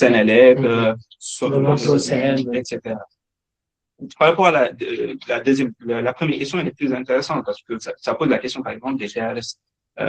Pour les instruments financiers des marchés à terme, la difficulté majeure, c'est que soit vous avez l'approche juridique, soit vous avez l'approche économique. Si vous avez l'approche juridique, vous ne le comptabilisez pas comme de la dette. C'est très simple. Parce que on n'a pas un engagement très formel qui dit que vous allez rembourser telle chose. Mais par contre, si vous privilégiez l'approche économique, ce qui est généralement le cas, par exemple, du FMI, le FMI dit que ça conduit au même. C'est-à-dire que la finalité de ce prêt collatéralisé, c'est l'État qui rembourse. Donc, dans ce cas, on applique ce qu'on appelle en comptabilité publique substance of act, c'est-à-dire que la substance va être privilégiée sur ce qui est juridique. La propriété économique est privilégiée sur la propriété juridique pour ceux qui ont fait un peu de droit. Dans ce cas-là, donc, le FMI dit plus ou moins qu'il va plus ou moins comptabiliser les TRS. L'État n'est pas dans cette obligation de comptabiliser parce que si elle respecte l'approche, si elle tient compte de l'approche juridique, mais dans tous les cas, personnellement, je considère comme de la dette. J'aurais pu disserter sur le cas des collectivités territoriales françaises, comment ces instruments financiers avaient contribué à les faire rentrer dans des situations de surendettement très, très délicates. Nous rebondir en 30 secondes, pardon. Et en fait, t'as pas le droit, mais vas-y. Du coup, là, on est sur une question de bilan. Par exemple, si on raisonne en termes de bilan, ok, il y a les recettes à côté, si on inclut ce qu'on a collatéralisé, dans les recettes. Mais là, si on s'adresse au marché financier, on parle de la dette du Sénégal. Donc, la dette en temps réel, on ne peut pas considérer que des prêts où il y a un collatéral derrière, que ça fait partie de la dette. Donc, est-ce qu'on doit communiquer sur ça? Et parce que ensuite, ça va influencer les marchés qui vont faire baisser notre note ou même les prix de nos obligations? Pour moi, puisque c'est un engagement qui peut conduire à un remboursement, il y a cette obligation de la part de l'État de communiquer. Ce qu'ils ont plus ou moins fait, parce que la loi de finances pour 2026, vous allez dans l'annexe sur le service de la dette publique, vous voyez le montant qui doit être remboursé au titre de CTRS. Donc, il y a cette obligation. Juste deux questions. Aïcha, vous pouvez y aller. Aïcha Fall, vous avez la parole. Oui, merci à vous. Déjà, bonjour à tout le monde. Vous avez un peu évoqué le sujet, mais j'aimerais qu'on parle un peu du périmètre. Parce qu'en fait, comme on voit dans le débat public depuis plusieurs mois, c'est surtout, en fait, le débat est surtout focalisé sur les niveaux de la dette. Vous avez évoqué tout à l'heure les chiffres de la Cour des comptes, qui parle de 99,7% du PIB. Il y a aussi le gouvernement qui établissait en tout cas ces niveaux de la dette à 119%, et puis le FMI qui parle de 132%. Forcément, c'est des écarts qui interrogent, et pour des personnes qui ne sont pas forcément économistes ou qui ne s'y connaissent pas forcément, ils se posent des questions. Du coup, avant même de parler de soutenabilité, en mon sens, il est quand même important de clarifier le périmètre. Est-ce que justement le débat il est plus axé sur le niveau de la dette en lui-même ou davantage sur le périmètre en fait qui est établi? aujourd'hui, c'est le périmètre qui doit être le débat principal. Il faut d'abord fixer le périmètre avant de parler de soutenabilité. Les économistes, c'est le problème majeur que c'est de temps en temps le pic il a un bif avec les économistes. C'est un peu le pic que je lance souvent. Je dis, en fait, je suis d'accord qu'on doit parler de soutenabilité de la dette, etc. Et avant même de parler de soutenabilité d'une chose, on doit savoir de quoi on parle. Quel est le périmètre de cette dette publique? Et par exemple, il y a un hiatus très visible quand on essaie de voir sur le plan organique quelles sont les dettes qui rentrent dans la catégorie. Parce que là, vous êtes sûr que l'État, ça rend aucun problème. Vous êtes sûr que les collectivités territoriales, mais je pense pas que tout le monde le savait, alors que le règlement le dit. Les organes de sécurité sociale, ils rentrent dans cette catégorie. Et puis, les entreprises publiques. Et ça ne concerne pas l'ensemble des entreprises publiques, parce que le règlement dit que l'État contrôle à 50%. Donc, on a les sociétés publiques à partir des sociétés nationales, normalement, parce que 100% détenu 100% par l'État. Ensuite, on a les sociétés publiques à participation majoritaire. Ça, il faut voir, parce que à participation majoritaire, ça ne veut pas forcément dire que c'est à 50 plus de 50%. Et en plus, à participation majoritaire, ça peut être 2 personnes publiques qui détiennent plus ou moins les départs. Donc, il y a ce périmètre à fixer de manière définitive pour ensuite continuer sur la notion de soutenabilité. Okay. Merci beaucoup. Babacar Diop, vous avez la parole, puis on repasse à la salle. Allez-y. Merci, monsieur le modérateur. Bonjour, chers amis et collègues conférenciers Mor Thiam, pour qui j'ai beaucoup d'amitié et pour plusieurs raisons. Et au passage, je te félicite pour le brillant exposé que tu viens de livrer. Et cela n'étonne pas en raison de ta propension à l'interdisciplinarité. Ceci étant dit, je vous salue, chers participants. Je voudrais, à partir des analyses qui viennent d'être proposées ici par le conférencier et des interventions qui ont eu à la suite de cela, faire une petite contribution et ensuite m'arrêter sur quelques remarques par rapport à certains sujets qui ont été agités ça et là. Si vous pouvez être après, s'il vous plaît, parce qu'on doit libérer la salle après. Oui, donc, pas de souci. Merci. Bon, je serai un peu succinct, hein, parce que bon, je pense que si nous procédons par une analyse des causes profondes, nous pouvons remonter jusqu'à l'origine du problème. Pourquoi aujourd'hui on a donc cette situation-là? Parce qu'en réalité, ce qui s'est passé, c'est que nous avons un endettement excessif, donc qui n'a pas été déclaré. Et pourquoi cela? Parce que on peut regarder du côté donc des critères de convergence. Est-ce que les critères de convergence sont fixés sur des bases scientifiques ou sur des bases politiques? Je pense que la littérature est assez abondante là-dessus. Je ne vais pas y revenir. Peut-être après, Mor Thiam pourra revenir sur ça. Mais je vais m'attarder sur la thérapie apportée par le gouvernement. Le gouvernement a apporté 2 thérapies. D'abord, la consolidation budgétaire et ensuite la gestion active de la dette, qui sont 2 éléments qui sont liés. Alors, la consolidation budgétaire, c'est quoi? C'est un retour donc, à l'équilibre, parce que là, une réduction du déficit plutôt, parce que là, nous avons des déficits un peu élevés. Donc, le gouvernement a opté pour donc, retourner ou réduire le déficit. Maintenant, moi, je suis un peu inquiet par rapport aux stratégies qui ont été mises en place, parce que là, le contribuable sénégalais a l'impression de subir une fiscalité confiscatoire. Si l'on va jusqu'à demander une taxe à la pompe, donc de 1% sur les paiements en espèces, pour soi-disant financer le presse, cela appelle à réfléchir et à débattre sur ça. Quant à la gestion active de la dette, effectivement, elle s'appuie sur une diversification des sources de financement et des instruments. Alors, le contexte du Sénégal, c'est quoi? C'est qu'aujourd'hui, nous avons une économie fragile et la situation du Sénégal le montre, puisque de taux de croissance importants aujourd'hui, on passe en 2027 et donc en 2028 à des taux de croissance d'environ 2%, 2-3%. Ça veut dire que notre économie, en fait, ne repose pas sur des bases solides. Pour peu que nous ayons une crise de la sorte, on voit donc que l'économie est exposée.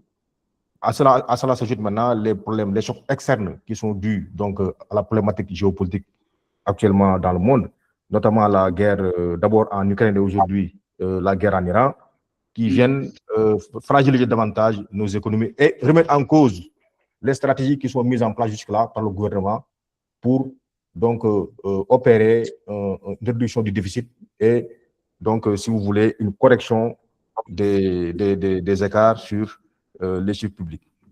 Alors, je ne vais pas revenir sur les risques, hein, et j'avais prévu de revenir sur les risques, c'est-à-dire aujourd'hui, la confiance du Sénégal qui est effritée en raison donc de ce semblant de manque de transparence, de cette mauvaise gestion donc de l'endettement, et donc en perspective des cycles électoraux donc qui sont réputés dépensiers, qui pourront également bouleverser l'écosystème, sans oublier la dépendance aux recettes volatiles, notamment dans un contexte d'exploitation du pétrole.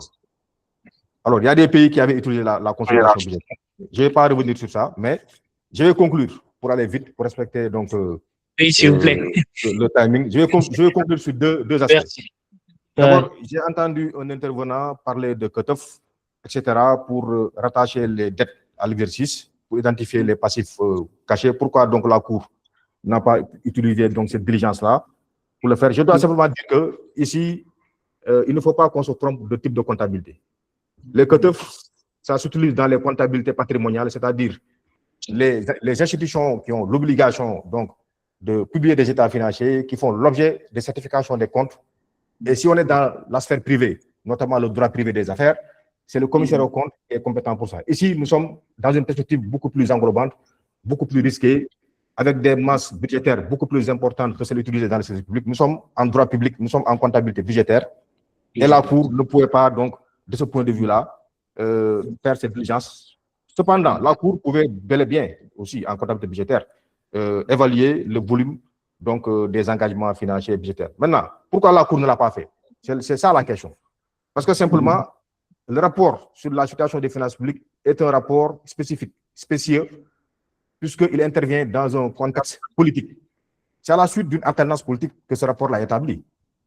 Et d'ailleurs, le conférencier l'a dit tout à l'heure, pourquoi, à l'occasion des lois de règlement, la Cour, dans son rapport d'exécution des lois de finances, n'a pas mentionné cela? Parce que simplement, et il a dit, dans le rapport sur la dette, la Cour l'a mentionné. Dans les règles également, qui sont les rapports d'exécution financière qui accompagnent la loi de règlement, la Cour donc, a identifié ces risques et les a portés à l'information. Merci, ça, merci. Ça, c'est dans le cadre Merci, de sa mission. on va libérer la salle, Voilà. je suis désolé. Et, ok, d'accord. Donc, je voulais parler du compte unique du Trésor, mais ce n'est pas grave. Je voulais dire simplement une seconde sur ça, si vous permettez, pour terminer mon analyse. On doit libérer la salle, mais allez-y. Oui, je sais, mais je veux lever des équivoques, en fait. C'est-à-dire, sur le compte unique du Trésor, effectivement, comme l'a dit le conférencier, ça, c'est un principe du droit public financier.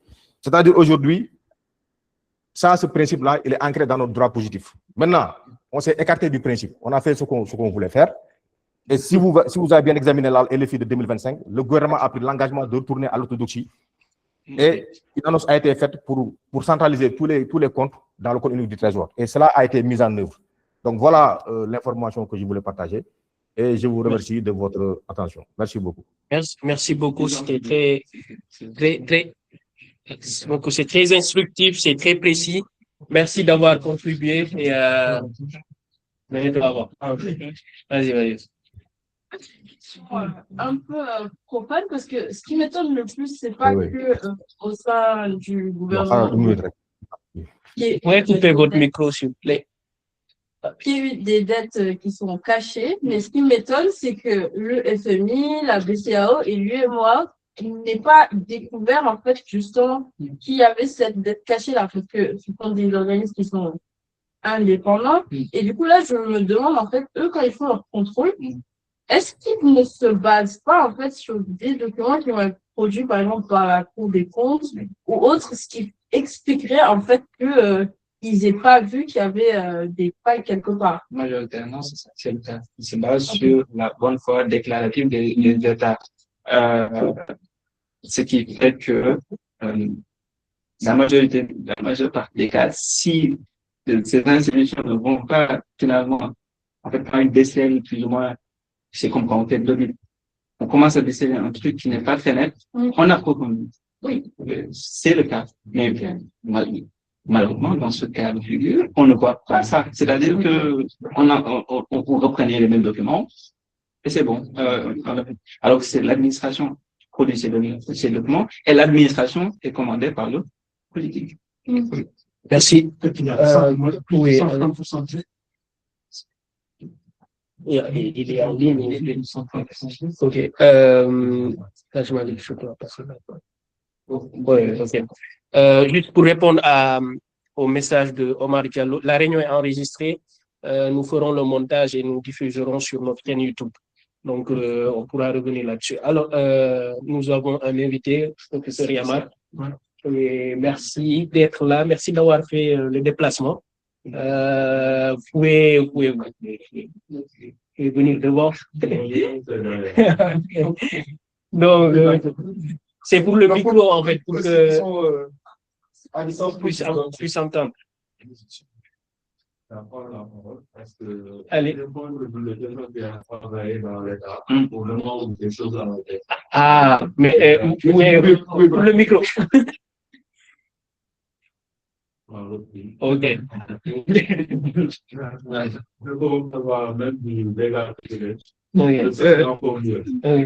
Pourquoi? Parce que je savais d'abord le conférencier, je voulais tout de suite à Ousmane que il a m'écoute à son commentaire sur le film, mais ce livre qui est fait, c'est un doctorant, j'ai dit, mais il est trop sérieux pour un doctorant.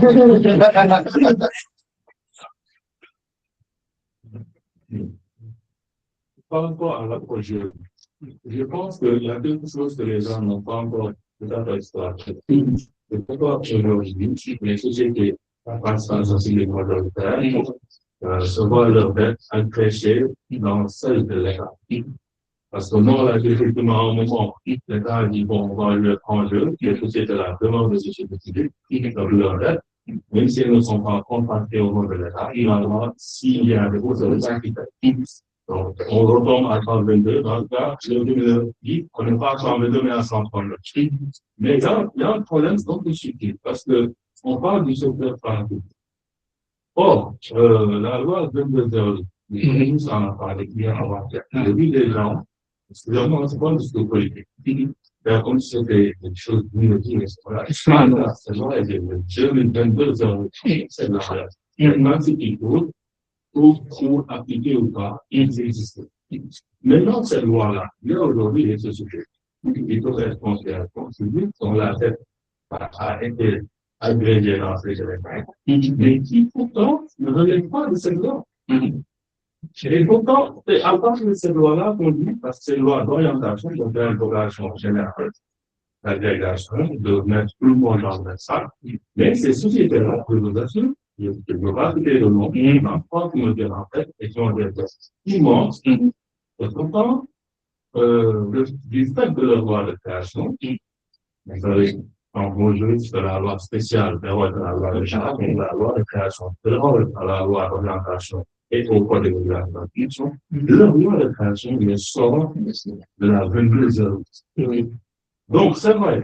Par l'approche économique, on peut toujours dire que ça reste rare dans son ensemble. Et si on pousse dans l'approche juridique, et c'était de la moralité dans leur propre personnalité juridique, ça c'est un. Deuxièmement, elles ont contracté en leur nom. Et l'État, je reviendrai sur mon deuxième commentaire, à un moment, à faire un petit peu je ne sais pas si c'est des subterfuges, mais en tout cas, je dirais à Ousmane, l'État parfois a pris de la dette et l'a rétrocédé à une société. Ah, je ne veux pas citer le nom. Si, il n'y a pas de souci. On est en privé. Pour lui permettre de mieux faire passer la pluie, alors que rigoureusement, il n'est pas tout à fait certain. Deuxièmement, l'inquiétude qui est le présent de l'idée, on sort de l'ambiguïté qu'on comporte directement. Aujourd'hui, nous avons en disant que finalement, c'est une bête cachée. Une bête cachée. Donc, on groupe dans c'est dans la vie, c'est pas après le presse. Mais le presse, effectivement, quand on dit ambiguïté, dans les années 70, j'avais aussi le plan de régulation de l'économie. Un petit comme ça. Voyez-vous, Donc voilà, il y a un ensemble de choses. Bon, après, les façons de choses, moi-même, j'ai eu analyser de façon scientifique et non politique, on pourrait amener à avoir une lecture beaucoup plus objective et peut-être appliquer des remèdes beaucoup plus spécifiques. C'est ça vraiment, c'est le monsieur qui a dit cette pression. Donc, ça va aujourd'hui, bon, il y a un Sénégal. Comme on disait bien, mais il y a une Sénégal, vraiment, il y a tellement de Pression fiscale. que les gens, finalement, donnent là, les gens au point de s'en aller pour.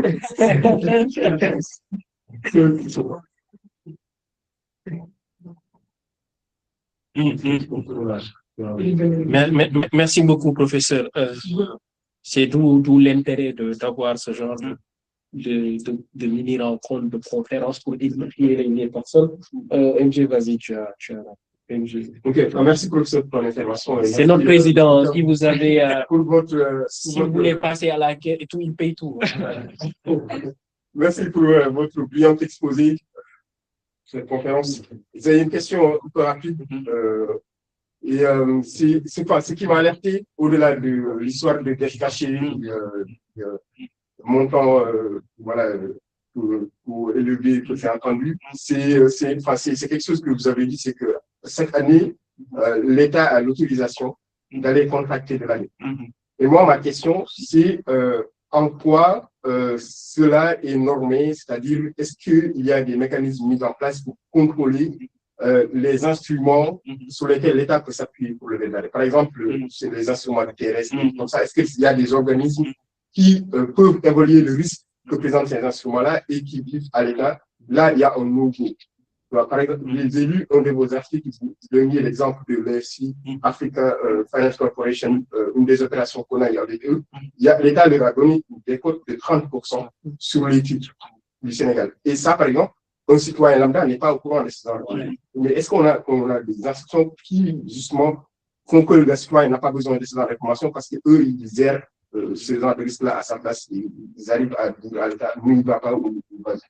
Malheureusement, ce genre d'instrument en matière d'endettement, le principe, c'est la liberté contractuelle. Dès l'instant que l'État a l'autorisation du Parlement, l'État peut souscrire par rapport aux instruments financiers que l'État a besoin, juge nécessaire pour financer ses besoins de finances. Et comment l'autorisation est payée, juste pour comprendre? L'autorisation est de manière globale. Non, mais c'est juste un article. Je peux vous donner l'exemple de l'article de la loi de finances pour 2026. Ça s'écrit comme ça. Pour l'année 2026, les ressources de trésorerie s'élèvent à 6 000 milliards 75, etc. Le plafond de la variation nette de l'emploi des emprunts à moyen à long terme autorisé pour l'année 2026 est fixé à, etc., le montant. C'est-à-dire que tous les emprunts à moyen et long terme, ce qui n'inclut pas forcément les emprunts de trésorerie. Les instruments de trésorerie ne sont même pas inclus dans ce plafond de variation nette. Il dit, ces emprunts pourront être contractés soit sur le marché national, soit sur le marché extérieur auprès de pays ou d'organismes étrangers ou internationaux à des conditions fixées par décret ou par convention. C'est-à-dire que ce qui est réglementé, ce n'est même pas les instruments de trésorerie. Ce sont les emprunts à moyen et long terme. Ça veut dire que moi, je peux me lever, créer un produit dérivé très volatile, structuré, et le vendre à l'État du Sénégal. C'était le cas des collectivités territoriales françaises. Il a fallu une loi pour leur interdire les produits spéculatifs. Et moi, je suis foncièrement pour avoir essayé de comprendre comment fonctionnent les instruments des marchés à terme. Quand on parle de couverture, c'est parce que une des contreparties, c'est à entrer dans une démarche spéculative. Ce qui fait que, par effet de substitution, vous pouvez très facilement tomber dans une dimension spéculative. On a des traders dans la salle. Je n'aimerais pas de nom, mais entre les lignes, non, ils savent. Juste sur les questions, vous pouvez deviner qui est. Alors, on va donner la parole à Adoyi Ibourahim, si vous m'entendez. Oui, bonsoir, chers toutes et chers tous. Je voudrais remercier rapidement mon cher Mor pour sa brillante présentation. Bon, le côté technique a été très bien fait. Je n'ai pas vraiment de questions. Je voudrais plutôt faire une analyse un peu politique ou de sciences administratives. Étant moi-même conseiller fiscal du ministère des Finances du Togo, je pense qu'il ne faut pas cibler les organes. Juste aller beaucoup plus rapidement, s'il vous plaît. Bon, il ne faut pas cibler les organes de contrôle. Vous ne pouvez pas contrôler l'information que vous n'avez pas. Ce qu'on vous a caché, vous ne pouvez pas le contrôler. Parce que votre contrôle repose sur des éléments qu'on met à votre disposition. Donc ça, c'est le premier élément. Le deuxième élément, en termes de responsabilité, quand vous savez comment l'appareil administratif fonctionne dans nos pays africains, c'est les plus hautes responsabilités qu'il faut retoucher tout de suite. Parce que même les techniciens conseils ont fait autre chose à côté. Moi, j'assiste à des réunions avec le FMI, on sait comment ça fonctionne. Donc, ce qui se passe, c'est à la dernière minute, on change des informations, on pense qu'on peut tout faire sans respecter les règles. Donc, responsabilité du président de la République, du Premier ministre, du ministre des Finances et à la limite des ministres sectoriels. C'est la raison pour laquelle il a parlé de la responsabilité pénale. Et je crois que c'est sur ça qu'il faut pousser encore plus loin, puisque le problème existe dans les autres pays. En Côte d'Ivoire, au Togo, on n'en parle pas, mais le problème est réel. Donc ici, je pense que c'est ce genre de responsabilité qu'il faut engager. Si on ne le fait pas, ça ne marchera pas. La responsabilité politique ne marchera pas parce qu'aujourd'hui, n'eût été les discordances entre Diomaye et Sonko, vous n'auriez jamais vu de problème au niveau du Parlement. Tout le monde est soumis. Tout le monde est soumis en Afrique. Donc, voilà ce que je voulais juste ajouter d'un point de vue de sciences administratives et politiques. Merci. Merci beaucoup, cher Ibrahim. Je rappelle justement qu'il est conseiller pour le ministère des Finances du Togo. Et c'est un grand frère pour moi parce que voilà, on a le même directeur de thèse, il a travaillé sur la même direction et aujourd'hui, c'est quelqu'un avec qui on échange très fréquemment. Merci beaucoup pour ton intervention. Merci pour la contribution. Elassi, puis Alain, puis Alain, oui. Elassi, allez-y. Puis on revient à la salle. Aïcha Fall, entre les deux. Oui, merci beaucoup. Merci beaucoup de m'avoir donné la parole. On va après, oui, on revient vers elle à la fin. Ouais, bon, je vais être très bref. Voilà, merci de m'avoir accordé la parole. Voilà, tout d'abord, je tenais à remercier les présentateurs, ceux qui ont organisé voilà, cette conférence. Et également, je salue Mortiam, qui est un ami voilà, avec qui j'avais partagé ma première année à l'université voilà, et également la deuxième année. Ça fait plaisir de le suivre ici voilà, et de le retrouver. Bon, voilà, donc j'avais deux préoccupations, deux questions. Je vais être très bref. La première, ça concerne la dette. Voilà, parce que étymologiquement, si on dit dette, cela suppose qu'il y a un débiteur et un créancier.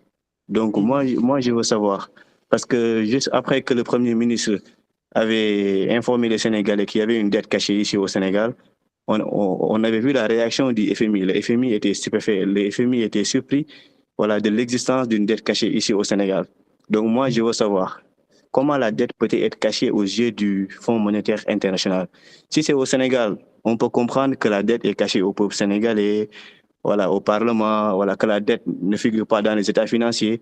Mais concernant le FMI, comment le FMI peut ne pas être au courant d'une dette qu'elle a contractée avec l'État sénégalais? Ça, c'est ma première question. Ma deuxième question, c'est surtout par rapport à une perspective. Je la pose voilà, à mort. Est-ce que l'idée éventuelle d'une dévaluation pourrait être une solution voilà, à la crise économique, à la crise financière que traverse le Sénégal? Voilà, je vous remercie et merci beaucoup encore pour cette organisation. Merci beaucoup. Je vais commencer par la seconde pour aller très vite. Le bif économiste. Je vais commencer par la seconde pour aller très vite. L'évaluation est toujours importante. Que ce soit en période de crise, que ce soit en période normale, il faut toujours évaluer les politiques publiques qu'on met en œuvre. Je pense que vous parlez d'évaluation. Oui, de la monnaie, non? Oui, de la monnaie. Mais on n'a pas de monnaie locale. Pour la dévaluation de la monnaie, les économistes. Je voudrais pas. J'ai un avis très tranché personnellement et qui conduit à ne pas toucher le franc CFA pour moi. Mais c'est un autre débat. Pour la première question, je vais y répondre succinctement. Comment les FMI, j'en ai un peu parlé dans ma présentation. C'est que les FMI contrôlent les états financiers qu'on transmet. Il peut également demander des informations complémentaires Mais dans le cas où le FMI ne détecte pas de potentielles anomalies, le FMI ne va pas continuer à contrôler. C'est la raison pour laquelle la directrice du FMI a accepté à demi-mot en disant que nous allons changer plus ou moins dans un langage diplomatique, faire une revue interne de nos contrôles. Ok, merci beaucoup. Bon, on va prendre Alain et puis on revient à la salle pour clôturer. Alain, tu as la parole. Oui, bonjour à tout le monde. Merci beaucoup. Moi, vraiment, la présentation était très intéressante. Et même, je dirais excellente. Ça fait plaisir d'avoir des intervenants comme ça. Moi, j'ai quelques questions. Enfin, d'ailleurs, j'ai cette question-là parce que au cours de la présentation, à mon avis, enfin, si je ne me trompe pas, il a été dit que pour les entreprises parapubliques qui bénéficient soit de la garantie de l'État ou dans lesquelles l'État est au capital de ces entreprises-là, si la participation au capital de l'État est supérieure à 50%, on comptabilise la dette de ces États-là comme de la dette de l'administration centrale. La question que je vous pose, c'est pourquoi mécaniquement, on ne pourrait pas juste ouvrir le capital de ces entreprises-là, diluer le capital, et mécaniquement faire baisser le ratio dette sur PIB. Non, mais c'est une vraie question. Il n'y a rien qui l'empêche, non? Mais quand il y a l'empêchement, ce sont des subterfuges. C'est très libéral, ça, mais oui. Mais comme je disais, dans tous les cas... politique. Je fais fi de la question politique. Mais comme je disais, dans tous les... Allez-y. Non, je fais fi de la vision politique libérale ou pas qu'on peut avoir sur cette question-là. Mais là, il y a un problème plus gros que l'aspect politique libéral ou pas. Il y a un problème de défaut. Non, oui, je sais. Mais ce que je veux dire, c'est que, voilà, techniquement, on peut faire ça, quoi. On ouvre oui, bon, la vie de mort nous intéresse. Voilà, on fait baisser la dette. Le ratio dette sur PIB, voilà. Et puis, vas-y, personnellement, c'est que justement, même si on accepte ça d'un point de vue juridique, d'un point de vue économique, c'est toujours l'État derrière. Parce que dans tous les cas où cette entreprise encourt la faillite, etc., ça sera à l'État de revenir. J'ai fait une petite étude que j'ai pas finalement publiée. Non, mais je regardais plus ou moins la situation financière des entreprises publiques, comment l'État intervient au cours de subventions. C'est parce que justement, l'État est partie prenante de ces entreprises, que l'État amène des subventions. Donc, quand ça se passe pas bien, dans ces entreprises-là, l'État intervient.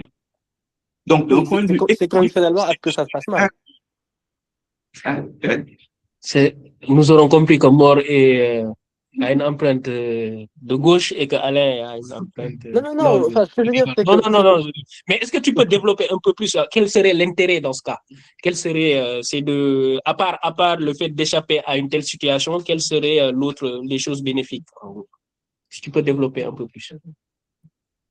Et ça m'étonnerait que c'est aussi simple quand même. Tu parles à moi? Je pose la question à Alain, oui. Ah oui, enfin, l'intérêt, c'est d'ouvrir le capital. On fait baisser le pourcentage de participation de l'État il devient majoritaire minoritaire dans le capital, ce qui ferait sortir mécaniquement l'État, cette dette en question qui est portée par cette entreprise-là du ratio dette sur PIB, ce qui fait mécaniquement baisser le ratio dette sur PIB. Et donc on gagnerait à ne plus avoir un PIB dette sur PIB de 139, on passerait en dessous des 100%. Non. Okay. Et le pricing des marchés pour la dette sénégalaise baisserait. Voilà. Ok. Est-ce qu'il n'y a pas de contrainte? Ma question, c'est est-ce qu'il n'y a pas de contrainte comme quoi, à un moment, on comptabilise que l'État a 50% d'épargne et donc on décide que ça fait partie de la République. Mais est-ce qu'il n'y a pas une contrainte de maturité où on dit qu'on comptabilise à partir du moment où la dette est contractée, mais pas quelque chose de dynamique où à tout moment l'État peut sortir? La loi n'est pas rétroactive déjà. Dans ce cas, dans le futur, dans ce cas, c'est une évaluation annuelle qu'on a. Par exemple, en France, le périmètre est évalué chaque année par soit Eurostat. Il y a eu des années où SNCF est rentré dans la catégorie des administrations publiques. C'est par année, ok. Chaque année, on revoit. Donc, dans ce cas, si l'État baisse sa part, pour l'année prochaine, ça peut sortir directement. Mais dans ce cas, je pense que politiquement, les autres États pourraient demander des comptes. On parle de politique, mais la SNCF, à juste titre, elle a quand même bénéficié d'un épongement de sa dette de quasi 40 milliards d'euros par l'État français. Hein. Ça dérange personne. Personne. J'avais une autre question et je me tais après. Moi, j'ai un problème avec le traitement comptable. Enfin, j'ai une question. Là, pour le coup, c'est une vraie question, c'est pas un avis. C'est le traitement comptable qui est fait des TRS. Parce que le ministre des Finances a fait une conférence de presse, que je trouve d'ailleurs fallacieuse, dans laquelle il dit qu'ils ont fait une émission monétaire avec des TRS. C'est pas vrai. On fait pas d'émission monétaire avec des TRS. Les TRS, c'est au marché des dérivés, c'est pas au marché primaire. Et que le traitement comptable de ces TRS-là, est-ce qu'on traite la marque market des TRS dans les comptes publics ou est-ce qu'on traite le capital qui est emprunté? Parce qu'au fond, un TRS, c'est pas un produit de couverture, c'est du levier, en fait. On va spéculer sur des choses. Un TRS, ça n'a jamais été un instrument de dette. Dans aucun pays sérieux, on fait des TRS pour faire de la dette.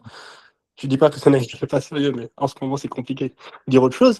Mais ce que je veux dire, c'est quel est le traitement comptable qui est apporté à ça? Parce qu'il y a un flou total, on comprend pas ce qu'on fait.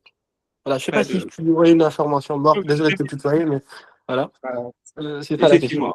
Moi, je donne un exemple, le cas français pour les collectivités. Quand ils ont conclu ces instruments financiers dérivés, donc je rappelle par exemple les swaps, etc., la solution comptable qui a été donnée, c'est de passer dans sa fonction to market, parce que c'est la valeur de marché qui importe dans ce cas. Mais ça, c'est plus des considérations très, très financières.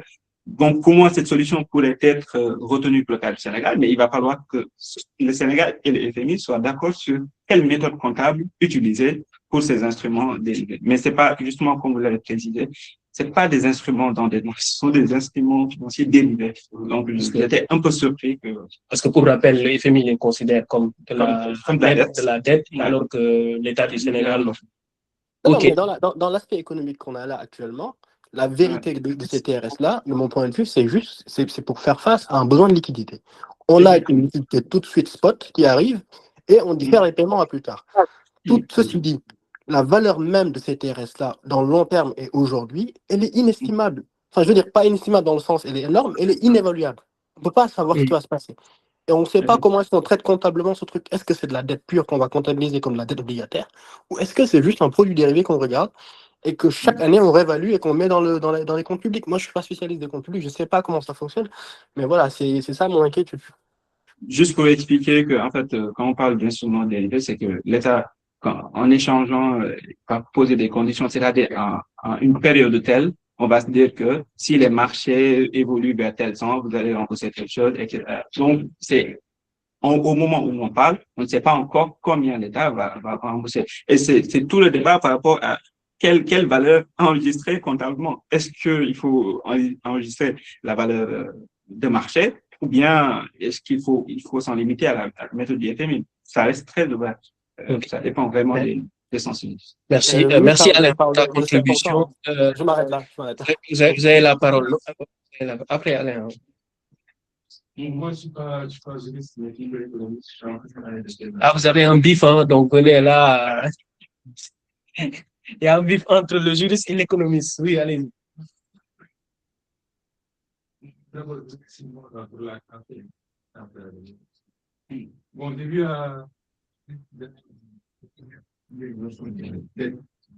simulé, est-ce que c'est la même que la notion de dette cachée ou non? Bon, est-ce que c'est une notion positive ou parce que économiquement parlant, c'est pas une notion qui est économique?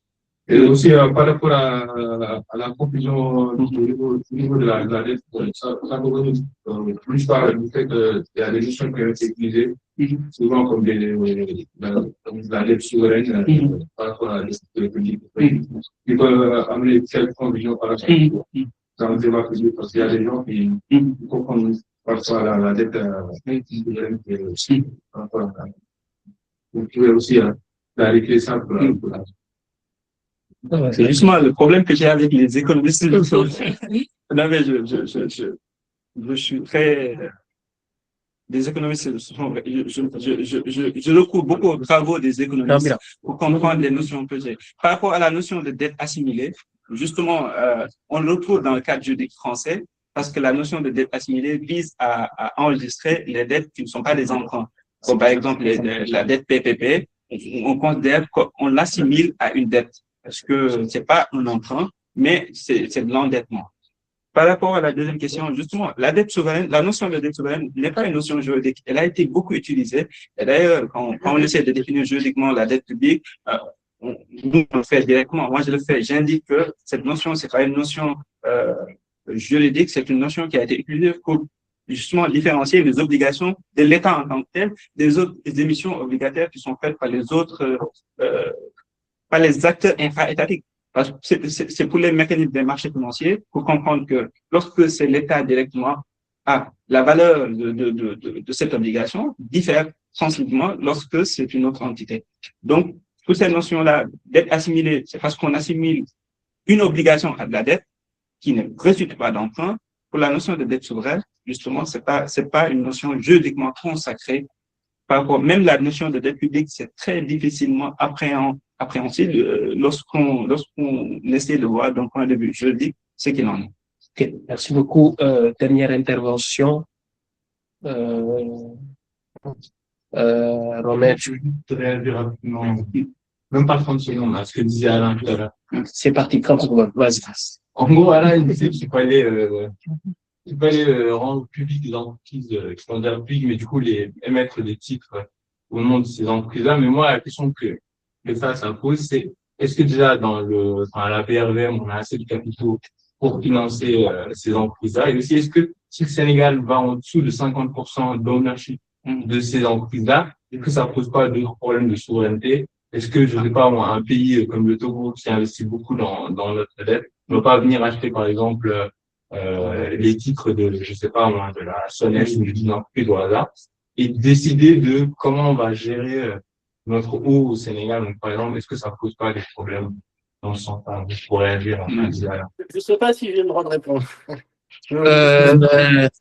Alain, 30 secondes, vas-y, je chronomètre. Non, une ouverture de capital, c'est pas forcément une mise en bourse. Hein. On peut ouvrir le capital en vendant des actions sans pour autant passer par la bourse. Deuxièmement, il y a un élan de patriotisme qui fait qu'on émet des obligations, je sais pas comment ça s'appelle. La dette nucléaire, ce truc-là, là, 9%. Le truc qu'on fait acheter aux diasporas, là.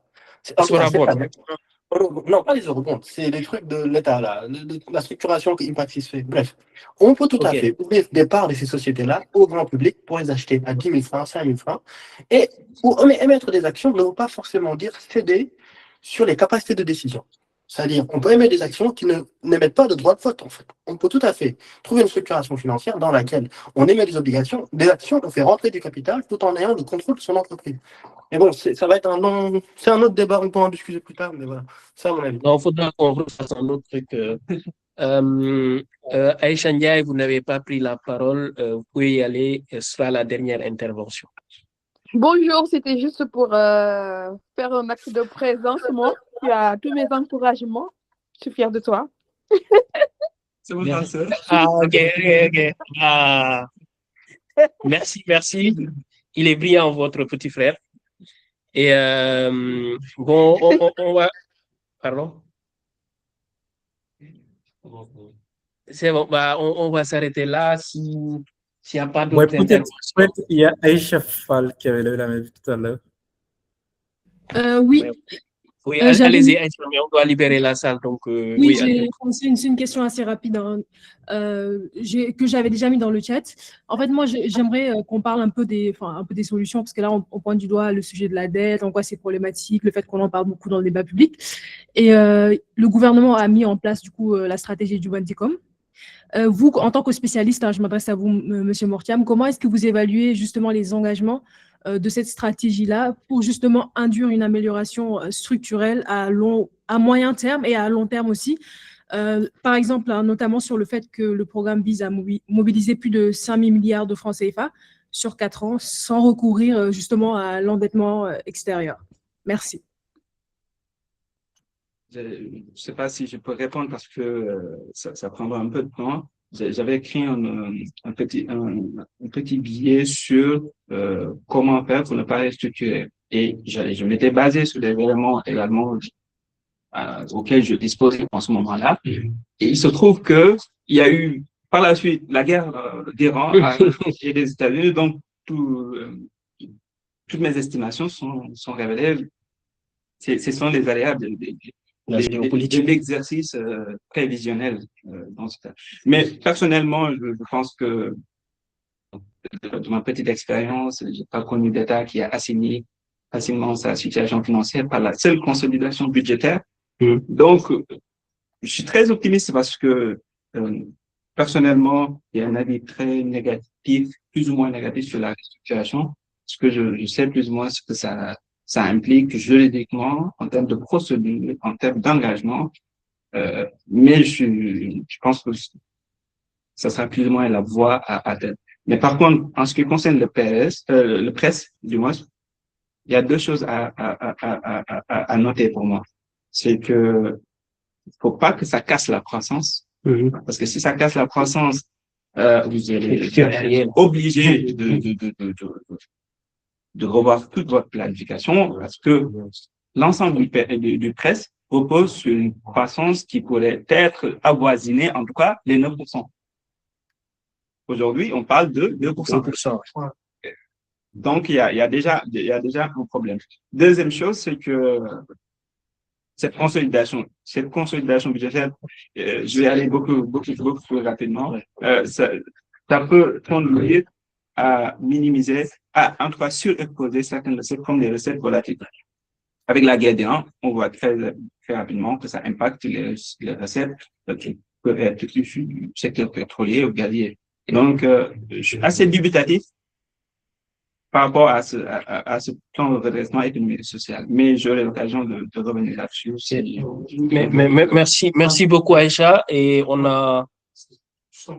J'ai juste une dernière question qui est en rapport avec ça.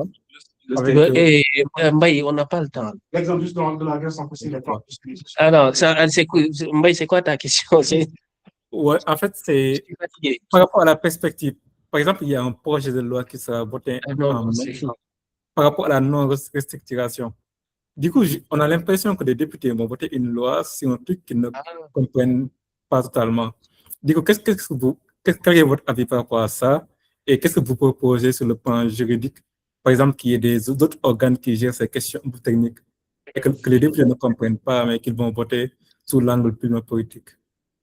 Je ne sais pas qu'est-ce qu'ils vont voter exactement. Est-ce que c'est une Ils loi? envisagent de voter une loi qui refuse la... C'est une résolution ou une loi?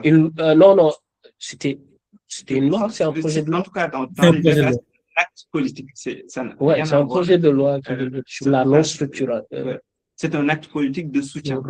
Ils l'ont présenté comme ça. C'est un acte politique de soutien au gouvernement pour lui témoigner de leur solidarité pour la non-restructuration. Donc, sur ce plan-là, déjà, ils ne comprennent pas les enjeux de la restructuration, comment ça se passe juridiquement, etc. Donc, c'est un acte politique que je prends à la hauteur de ce qu'elle est, un acte politique. Merci beaucoup. Merci à tous pour votre présence. Merci à Mor d'avoir fait le déplacement depuis Poitiers, d'avoir accepté qu'on reporte à 2 reprises quasiment la rencontre. Donc, merci pour ça et merci à tous ceux qui sont dans la salle et ceux qui sont aussi en ligne. Et on mettra la vidéo sur YouTube. Et voilà, il y a de prochaines rencontres qui seront. Et voilà, merci à tous.